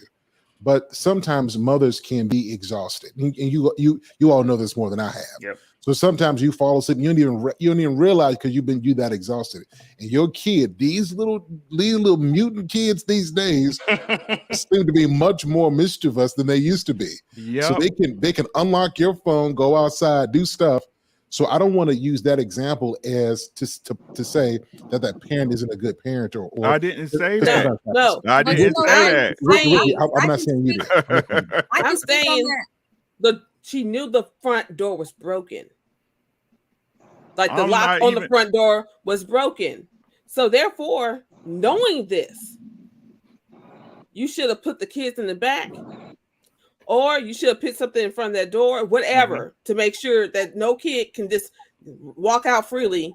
Because the kid was playing with a ball and it rolled out into the street, whatever. But can I say something? Because right Sometimes now, you can't watch kids all the time. They're I all get over the that. place. I truly do get that. So like right now I do social work. My title would be a child welfare specialist. Typically when you have stuff like that happen, it's not the first time that the child probably wandered off. And I'm just saying, based off my training and my expertise and my experience in the field, it's never the first time. By the time, it might have been little things that escalate. Like I always say, it never goes from 0 to 100. Nobody never goes from 0 to 100 like that. Something always happens, and it happens in small increments. It typically happens in increments. So like the case that we doing, somebody that's on my caseload, similar situation. But the thing was, the mother was drunk. She knew she had mental health issues. She was on a medication. She had all these things going on. And now she's trying to argue with us. And I'm like, all I could do is listen and just do my job, ma'am. That's all I could do. Well, that ain't got nothing to do with my ability to be a parent. But if you know that you have these issues and you have your children, and these are the restrictions that you are placed up under, why add alcohol to these drugs? Why do that? Why put yourself in a situation if you know that you're the sole provider for this child? And the crazy thing, this child is 2 and autistic. So you know autistic children need way more attention than the average child. You get what I'm saying? So it's just like, why put yourself in that situation? That does says a lot about your credibility as a mother. So, Because so I have to even go if- back to Ricky's point then. They're liars to themselves. Yeah, they I lie. gotta give credence to And that, she's yeah. lying. So we going like going back and forth with a whole bunch of stuff because it's just like she's lying to herself, trying to convince herself that, oh, I ain't smoking weed right now. It was more than just weed. Because I know plenty of people, all they do is smoke weeds, but they never had their kids outside in the middle of the street. And that's the same situation that you're speaking of. The little boy was outside in the middle of the street, cold, outside, 20-degree weathers, with just a pull-up on because he's not potty trained, no clothes, no nothing. No clothes, no nothing. So in her mind, she's saying, well, I locked the door where they were staying at, like the shelter. Like now they got shelters that partner with hotels. The hotel rooms got the little locks on the top. So that means you were so careless that you didn't even try to secure the lock on the door, knowing that your child was in there. Even if you decided, like, we grown. And I know sometimes when you parent and life be life, and you may need you a drink, you may need to spark you one up. But if you know that you making sure your kids straight before you do all of that stuff, make sure you put the top lock on. Yeah, I mean, the thing is, so that comes to the mother, because if he's with you 24/7, that's your responsibility to protect him, especially if you claiming that the father not in his life. So that's the least you could do is protect your child by all means necessary. And I But let's mean, be honest. For the most part, if we see a kid like that, we're assuming that ain't even there.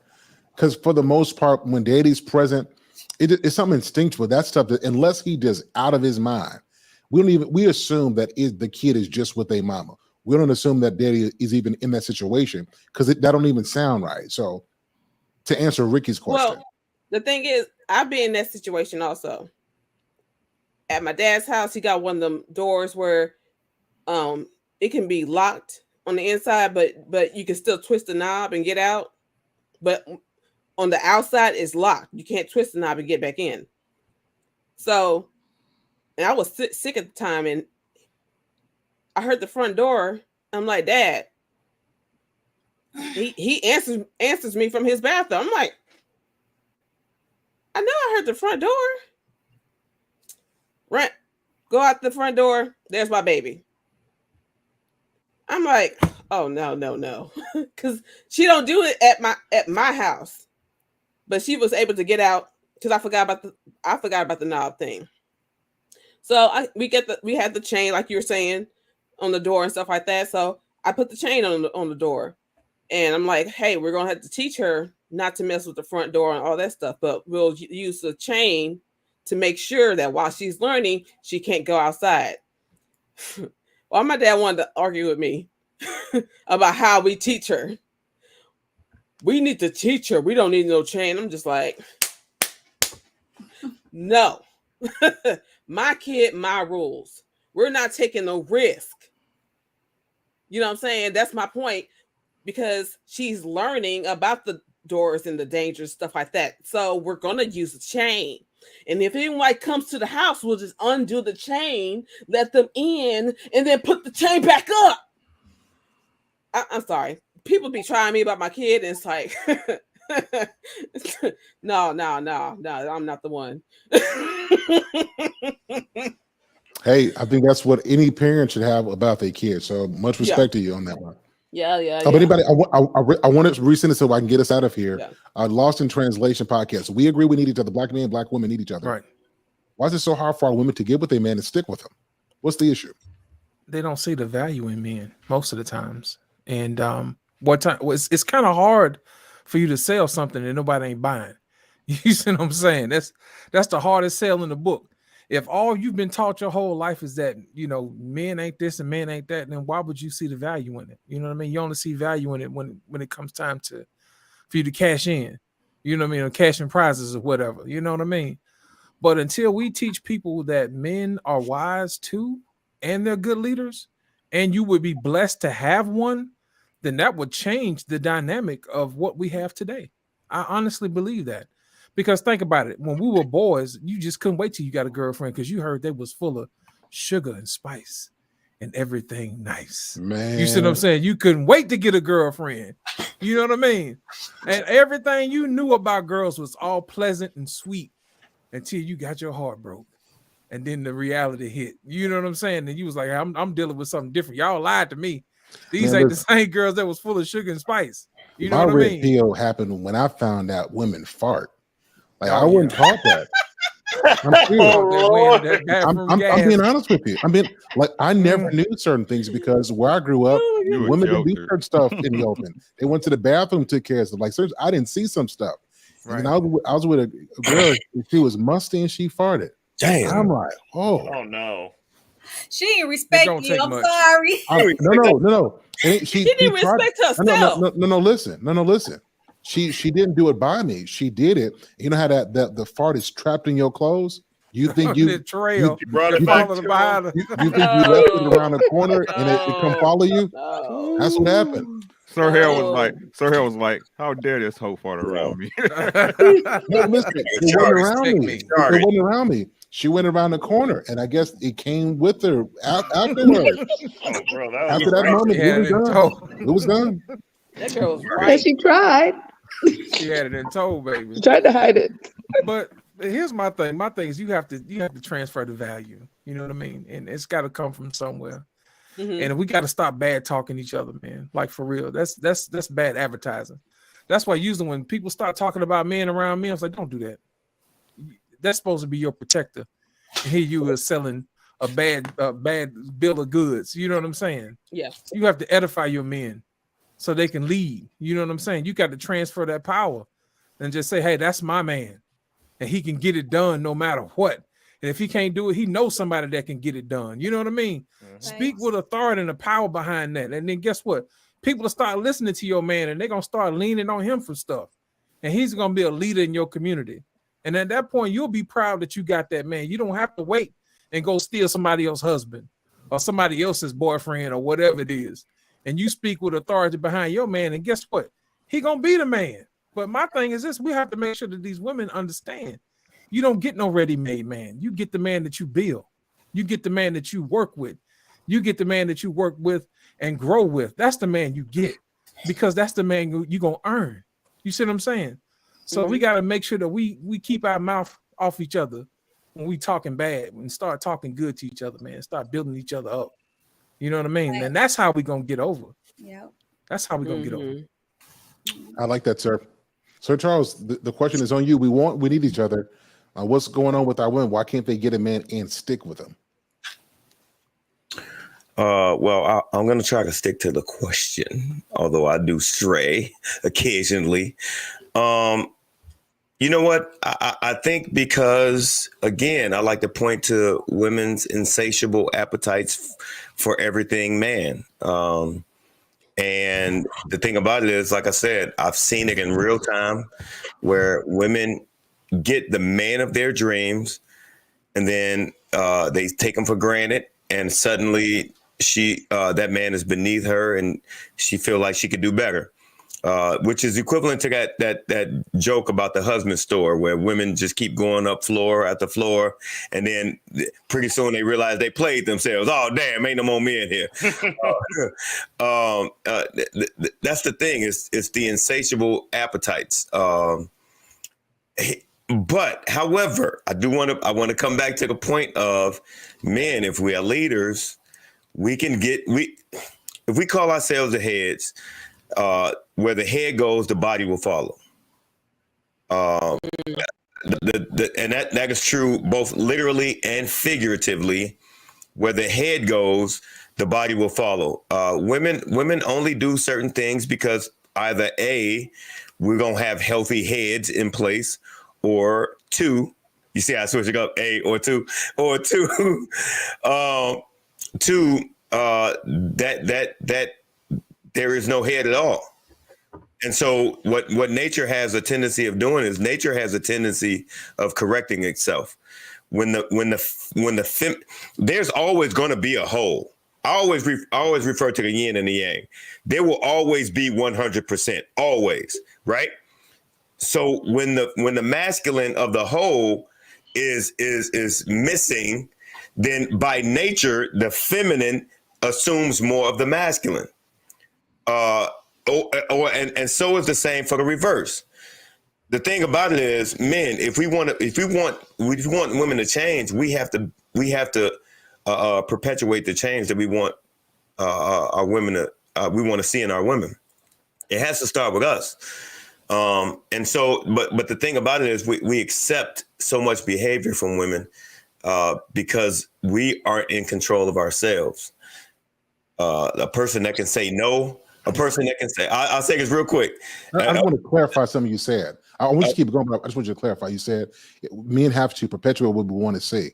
So what does that mean? So I'll give you an example. Men are saying we want our women to be softer. To get softer women, what should men be doing to get that?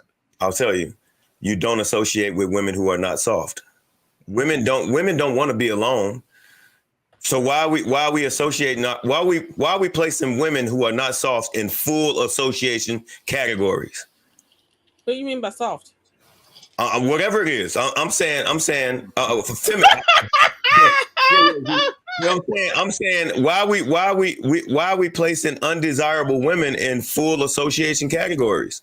You have a right to cut them off, and so here's the thing: it is scientifically proven that loneliness is one of the worst things that you could do to a human being, right? And women and people will get themselves together if you disassociate yourself. If a cantankerous, harsh, hard woman realizes I can't get not nan Negro, she'll correct herself, or she'll just die alone, like Kevin Samuel says.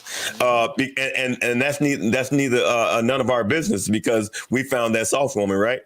That's what I mean. But what do we do? Because she's cute. Oh, because she says the right thing. Oh, because that nookie is good and she gives it to me. I'll place you in full association category. That's the thing, man. If a man could control himself sexually, you got the power. That's all I'm saying. So. And I lost my last thought about, but I'm gonna leave it at that. I'm gonna land my plane, if you will, and yield the floor. Go ahead. So, can you other guys tell me what a soft woman is? Yes, I definitely will. He don't know. Yeah, let me get Ricky in here really quickly, and then I'll explain what it is.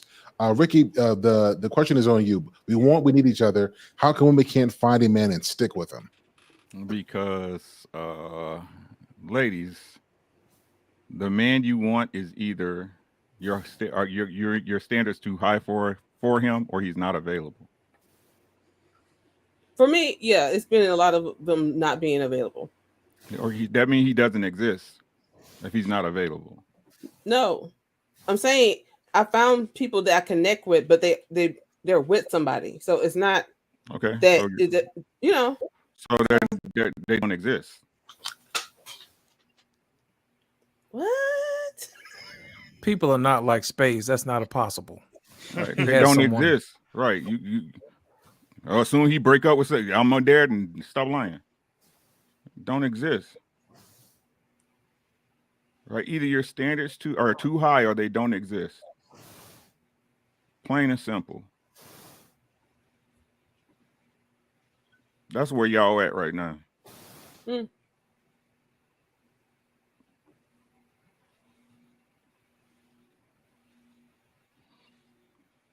Is that your final answer? Yes, sir. Okay. Excellent.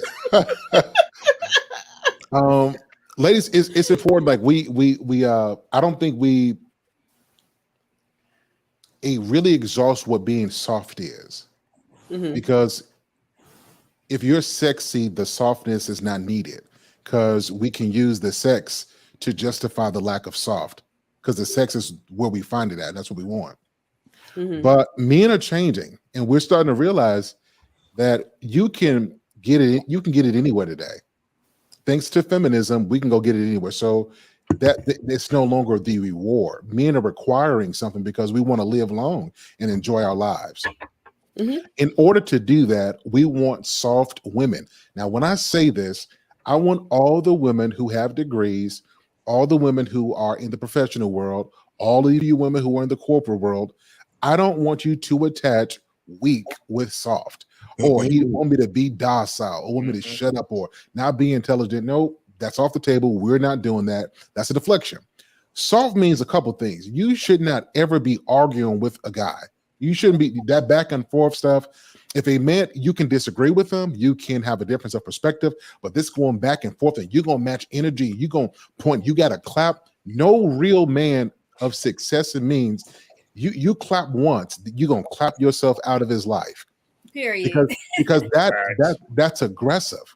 The other thing is, a lot of times women, you can tell just by being around her, it's turbulence around her. You know what I mean? Like she got this negative, she's not really saying nothing, but she's saying something. She's not peaceful to be around, right? The tone of her voice. A lot of women got heavy voices, like heavy voices. And there's nothing wrong with that. But if you got a heavy voice, you gotta practice talking to people. Like a lot of women don't practice how to talk to a man. There's no practice there. I'm gonna talk to my man like I talk to my girls. I hear women say, like, I'm loud, and if he gonna love me, he gonna love my loudness. No, he won't. Men don't like loud women. There's a time to be loud, is when he's clapping them cheeks. Be loud as you want to be. But when I'm out in public, I don't want to be at a restaurant. I'm telling y'all at our table, because you don't know how to talk with your indoor voice. Facts, bro. That's facts. Hey, hold on. I'm still going. I got to give a couple more seconds, right? And a lot of our black women, you think that loudness means you're outspoken. No, it means you don't have etiquette. It means you don't know how to respect the environment that you're in, and you think that everybody's supposed to adjust to you. No, you have to respect the environment that you're in, and sometimes that means being quiet. And being quiet is not something you being treated like a child. It's just that you understand the environment that you're in. So men don't like a loud mouth woman. Again, when he's clapping those cheeks, or there was, he's at a football game, or you know what I mean, you're celebrating him, be loud. But all that, I'm just going to talk loud and be one of the dudes, it's a turn off. If a man could be aroused for you, get too loud, and that goes right away. That's how serious that is. The other part is in her language. So it's not her expressing herself, it's how she expresses herself. Like, some women don't know how to talk to their man. They know how to talk, but they don't talk in a language where when your man listens to you, he chilling, like his heart on chill mode. And I'm gonna tell you something, ladies, something. When you know how to talk to your man, it could be about anything. That might turn that man on, because you know how to talk to him, and you speak with a level of inflection and respect that you're not giving to anybody else. And I think that's something that a lot of women miss. You talk to your man like you talk to your boss, like you talk to it's supposed to be some language that you talk to your man that no other man gets. Nobody else gets this version of you. It's a level of softness and comfort that he can listen to you all day, even if he's irritated by what you're saying, just by the sheer manner in which you go about it. That's soft, right? And then I'm gonna say this last thing. your skin. A lot of our women don't take care of their skin. They hands rough, feet rough. You know what I mean? It, like your man be wanting to lay with you and stuff, and you put that cold right foot on his leg and send a chill up his spine, right? And right when you rub your leg trying to be sexy, you done shave some skin off because your feet ain't soft. Where did you get those boots? Where did you get some alligator boots? Oh my goodness. So you Two gotta leg take, claws. so listen, you got to take care of your skin. Ladies, you should be a manicure. You need to get a manicure at least every 3 weeks and a pedicure every 2 weeks. Keep your stuff soft. Every day you need to be moisturizing. Don't just get lotion that's water-based. Get you some oil-based lotion and put that stuff on. Don't put it on right after the shower, because if you put it on right after the shower, that water that's still on your body is going to dilute the oils that are in the moisturization in that lotion. So get dry for real first, and then put that lotion on your skin. Let it sit there for a little bit, right? Be soft. The perfume you wear should be soft and inviting. Right, I'm gonna say this last thing. I'm giving y'all too much game, and there's a couple of other things. Ladies, you should have a couple different things in your arsenal. You need an apron. When you cook for your man, put on an apron. Show some respect. You put on a uniform when you go to work. You put on a uniform when you go to the gym. When you're cooking, master the moment. Give that man a sense of something to look forward to, right? Put on an apron and show some respect to the man you're serving, right? You need to have some lingerie. How in the heck you say you love a guy and you going to sleep in sweatpants or in regular clothes? You need to have some lingerie. This is just for you. I'm presenting myself to you. I want to turn you on. I want to turn off the lights. It's all yours. Whatever you want to do, it's all yours.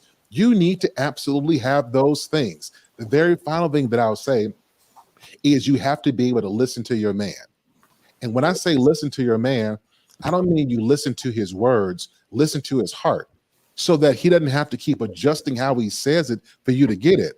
And that you're not using your own filtration system, twisting what you think he means. He's got to repeat himself, right? Mm-hmm. Yeah. This is the softness men are looking for. And if you can provide that, this is what a man deems as a good woman. And this is not a woman that man is willing to let go of. Now, did I give you the details? Yeah. I mean, but I've heard from guys that, I don't care about no lingerie. You need to be naked. No. Present your man. Presentation means something. Now, he's not going to want to keep it on. But the fact that you took time to do that, it says a lot. Every woman should have an apron and some lingerie. Every single woman. If you don't have that, you have a man in your life, you are missing the mark. Yeah. It's the maintenance part. That's the important thing. It's like we come together and you have to maintain it. Just like a car. You got to take it to get the tune up. You got to keep it nice, keep the air fresh in there, change the filters, rotate the tires. Like, see, I know all this stuff. But it's like we Black women especially, we have to maintain those feminine qualities that the men appreciate and they want to see from us, the woman that they chose, and not necessarily look over to Sarah over there and be like, well, Sarah got it together. She got it tight and right. And my lady letting her booty drop and she don't do anything and she don't love herself. But we have to do that for ourselves first and, translate it over to our man if we care for him. Keep it spicy. I read a statistic that 100 men were asked a question, and it was the results were that 95% of men said that big t-shirt pussy was better than lingerie pussy. I'm just saying. Big t-shirt pussy over. Listen, so Sir Charles, to that point, those 100 men. Mute Sir Charles. No, hold on. I got it. Sir Charles gonna know what I'm talking about. Sir Charles, you can't take 100 men in Harvey and get this sample size, because that's the thing response for all of so, touche. Oh man. It's only 100 people in Harvey anyway. So right. So ladies, I hope you take this. So let a man tell you what. Listen, a man sets the tone, and you will get verification from the women. Mm-hmm. So when a man's telling what men want, we might want different variations of it. but presentation makes such a big difference. And I love Yeah. I love my sisters and my women. A lot of y'all are just uneducated. You just don't know, because for so long sex has been enough. Well, it's not anymore. And you have more to offer than what's between your legs. And so I want our women to tap into that. And here's the thing, I want you to enjoy tapping into that. I don't want it to feel like you are pressured into being something. You should find fulfillment in serving your man. Fulfillment in serving. If you cook for your man and you don't feel happy that you're doing it, you got to work on something internal. You should have a joy. Like, I'm gonna tell you something. Men might be frustrated paying that mortgage, but I guarantee you, he feel dang proud when that check go through every single month. You doggone right. Sense of honor, right? And even though we don't like all of what we have to do to go do it, the fact that we can say that our wife can say, my man took care of that, it do something to us. If we can serve our wives in terms of how we provide, then our women got to find joy in how they serve. Listen, food tastes better when your woman like cooking. You understand what I'm saying? When your woman like cooking, and I like them kind of women who, when they cook something, if she can cook and just walk away, she ain't the one. Real women who like cooking will look at you while you eat it, because she want to get your reaction to make sure it's just made just right. So if she ain't checking for you when she cooked your food, she don't really know what she doing, or she don't really care. But a woman who wants to make you happy wants to look at your response, and your response is an indication that she's doing it right. It's the same thing with how she dresses. If your woman never gets anything and she doesn't care about how you see her in that, there is something fundamentally wrong. And this comes from our women not being tied to their husbands, not serving cheerfully, not giving from a place of gratitude. I want all of my Black women, if you are fortunate enough to have a great Black man in your life, to give him the best version of you and to serve him and your family with excellence, knowing that everything you invest is going to come back to you 100-fold, right? That's how this works. So yes, anybody else want to respond to this? To your point, people need to stop being afraid to ask questions, because at my old job, when I had to train somebody or somebody came in new, they would have problems. And when you check on them, it's like, oh, I'm having an issue with this, that, and the other. Well, why didn't you ask somebody? I just don't like asking questions. To that person who says, I just don't like asking questions, that's how they run their whole life, not asking questions. And so therefore, they're always lost. Well, in the business, we call that skill and will. Sometimes people have sometimes people don't have the skill, and sometimes people don't have the will. And in situations like that, that person just didn't have the will. You know what I mean? They needed the skill. That means you're never gonna get nowhere. Correct. Correct. So if I was that person, I would never know what a soft woman was. If I didn't ask Sir Hell, what's a soft woman, I would never have the answer. I would still be clueless. And so that's what I'm saying. Don't be afraid to ask questions. That's how you learn. I'll give you something different. Ladies, don't be afraid to take orders. When your man tells you what he wants and how he wants it, don't give him no pushback. I want all of my women to learn how to say yes, sir. Okay, baby, I got you covered. Not just the okay, baby, because what you're doing is it's not where you respect him saying exactly what he wants. You got to make it feel more palatable for yourself. No, our women need to learn how to say yes, sir. I got you. Or yes, daddy.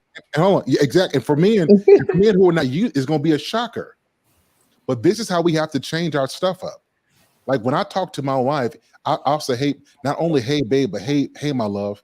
I talk to her in the manner in which I want her to present herself to me. So when she talks to me, it's Sir Hale. You see what I'm saying? We got to learn to start talking to each other in the language that we want each other to interact in. If you want your man to be that man, talk to him like one. If you want your woman to be your woman, talk to her like she is. And so, ladies, men have to be okay with asking, but even deeper, you got to be okay with taking orders, knowing that he's not trying to control you. It should be Wife School Podcast. Yes, daddy. Oh, you want to change your marriage? Change the language. You want to change your relationship? Change the language. Yeah, we just saved a whole lot of relationships tonight, y'all. Anybody want to respond? Anybody want to respond? Put that on a t-shirt, Sir Hill. Put that on a t-shirt. Absolutely. I love it when you call me big for coming. That's right. You know what's over there. All right, y'all, listen. Oh, Final thoughts for tonight's show. Let's start with Wife School Podcast, and then we'll work our way counterclockwise. Oh, I enjoyed myself so much. I'm thankful for like people like Rick, all the men that are on the panel that are just keeping it real, and the men that have built themselves up. They're not taking any junk anymore. And we have to really start having these conversations, start listening to these men that are actually doing the work and seeing what they're trying to look for in a woman. And listen, Linda. All right? There's nothing wrong with listening to a man. You are not weak. Men are just as valuable as you are, and you can add to his value by being the best version of yourself and being a beautiful feminine woman. That's all I have to say.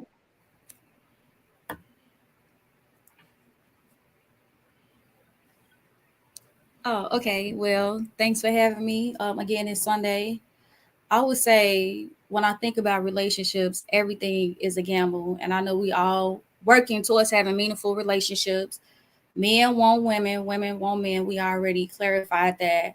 I think the issue is we always looking for perfection, and there's no such thing as perfection. There are good women, there are good men. And what we really need to do is stop thinking with the flesh. I think we need to start taking our time, because a lot of us are going nowhere really, really fast, like literally going nowhere fast. And I don't know, for me, I just feel like always ask questions and allow yourself to be open. And yeah, just have patience with yourself, have patience with other people, and learn to give yourself and give other people grace. That's all I got tonight. I'm going to speak directly to the men who are in the process, who have built, who have put in the work, who are putting in the work. The woman who's supposed to be there will be there when the time's right. Your job is to continue building. You might not get acknowledged. It is a thankless job being a man. It is a thankless job being a father. Those are the breaks. We know the rules to the game. Play the game. Be good at it. Make sure you curtail a life so that a woman is coming into your existence and you're not chasing into hers. Focus on building your empire. Focus on building your legacy. And a wife will present herself. For the ladies, it's simple. All wives are found. And I'm going to leave it at that.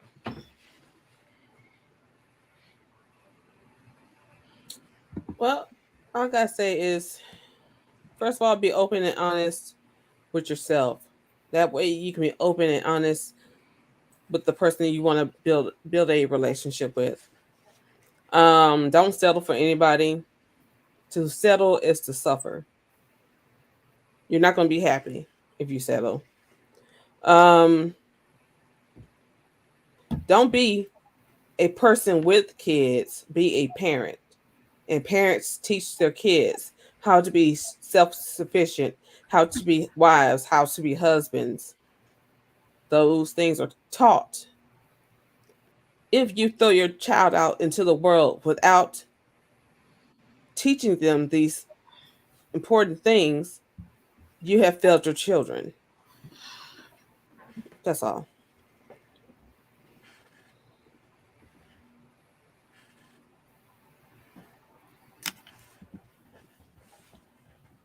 You're muted. You're muted.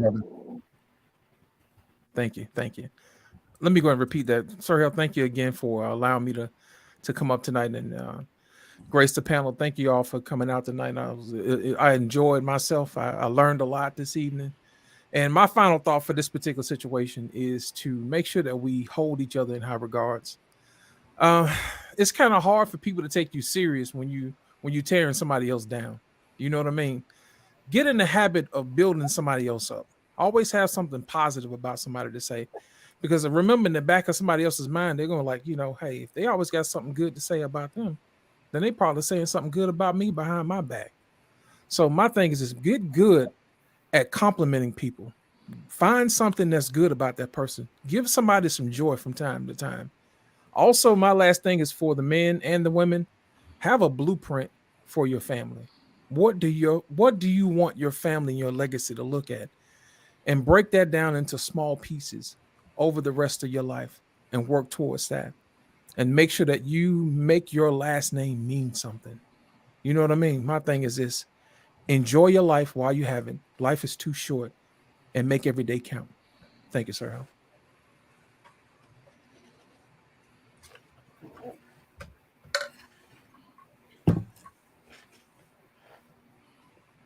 If you don't figure it out this time, better luck next time. Mm-hmm. That's all I got.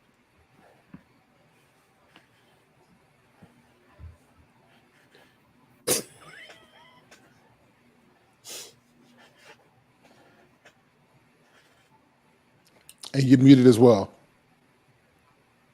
So at the end of the day, man, I think we all need to realize that, yes, we have our own individual experiences, but there's a larger mission here. And when it comes to the mission, it's not all about you. It's about your legacy. It's about, furthering the community. And if you really love your people, you would act in that selflessness, I believe. But unfortunately, many of us are very selfish, right? And so we're self-serving and to the tune of we don't care about anyone else. And it's all about what I want and me.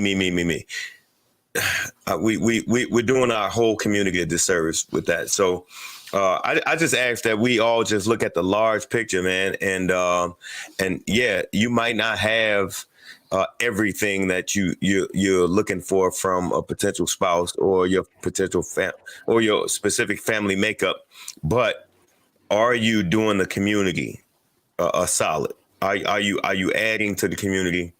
Are you is your existence on this earth going to be one of liability or asset? And so I just think we all need to look at that, because at the end of the day, all of this stuff is temporary. All of this is temporary. One day we're all going to be out of here. And what do you want to leave behind? So that's my piece with that. I know a lot of people don't want to talk about the idea of death and the fact that you won't be here one day. But this is something I think about daily, and I think about what my footprint is looking like right now. And so I act with that energy. I want my footprint to be a great footprint. So that's my piece. Hey, Sir Charles the God, one half of Mindfully Misunderstood, and I'm out. Thank y'all for having me. Love y'all, family. I appreciate it. Normally, I don't give final thoughts, but tonight I kind of want to. So if you guys just bear with me for a minute. Guys, we're in a different stage of life. We have a lot of these conversations, and for some of you guys, it's just entertainment, right? You come, you find a particular channel, find somebody you rock with, like their content, find some suspense and entertainment from the speaker, from the panel, and from the chat. But for others, this conversation translates into real life, because we've reached a point in our history where we are so broken as a Black community that we really believe that we don't necessarily need each other until there's a crisis or until our health declines and we have to have somebody there to take care of us. Somewhere, somehow, we've lost perspective of the value that we have on the basis of us being people. Women expect men to come with things because we have taught our women to be consumers of products rather than builders of great men. And we've taught our men to look for what's between a woman's legs because we don't value what's in her mind. So I'm saying for both us Black men and Black women, we can't do away with the things that have occurred. We'll never go back to the 60s and 70s, but we have to stop being selfish and thinking about our own desires now and start thinking about legacy. That means not just us, and I'm not talking about just money. I'm talking with the foundation of families and communities that we build, because these children that we're having outside of marriage, these children we have out of wedlock, are eventually going to need a support system. But if we don't create the support system, we're going to have more depressed children on antidepressants, working not to eliminate themselves, because we didn't develop the infrastructure, because women, you were out there chasing bands, running through men, living your best lives. Men were out there working jobs, and we forgot about the kids we said we love so much. So I hope this is a call for all of us to action, that women, it is time to stop thinking that men are your enemy, because the Black man is not your enemy. I don't care what media has told you. I don't care what your mother and your aunties have told you. We are not each other's enemies. And until we stop seeing each other as that, we're going to always be at this place of conflict, and corporations and organizations are going to profit off of our dysfunction while the core components of our community continue to disintegrate. We got to come together. You have to love your men, and us men got to love our women. And we got to be intentional about this, knowing that all of us are going to come with some baggage. But as long as we can be open and honest and willing to change, I think that we can work together. Black men, Black women, let's get it together. Let's at least try. Much love to y'all. Happy Super Sunday. Hope you guys enjoyed. Until next time, we hope to see you guys next week. Much love to the panel. We love all y'all. We'll talk with you soon. Peace.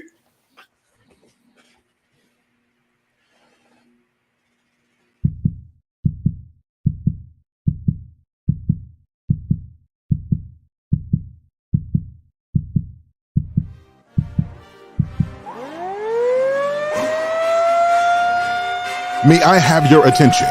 May I please have your attention? Super Sundays. Yeah, baby. We're back at it again. Let's get it. Let's get it. Let's get it. Let's get it. What's up, everybody, and welcome to another edition of Sir Hill Speaks Super Sundays. I'm glad that you're here. I wanted to take a moment to tell you guys how much I appreciate you. We've been doing these shows for months now, and you guys have been showing up consistently as we take on and we tackle different challenges and different topics. So I appreciate it. But here's what we're trying to do going forward. We want to grow this audience to people who need to hear content like this. And so we need your help. How can you help us? That's a fantastic question. Be sure to make sure you hit that like button. Be sure to subscribe, and make sure you hit that notification bell for all of the content that we have, particularly Super Sundays. All right, guys, sit back, relax, enjoy.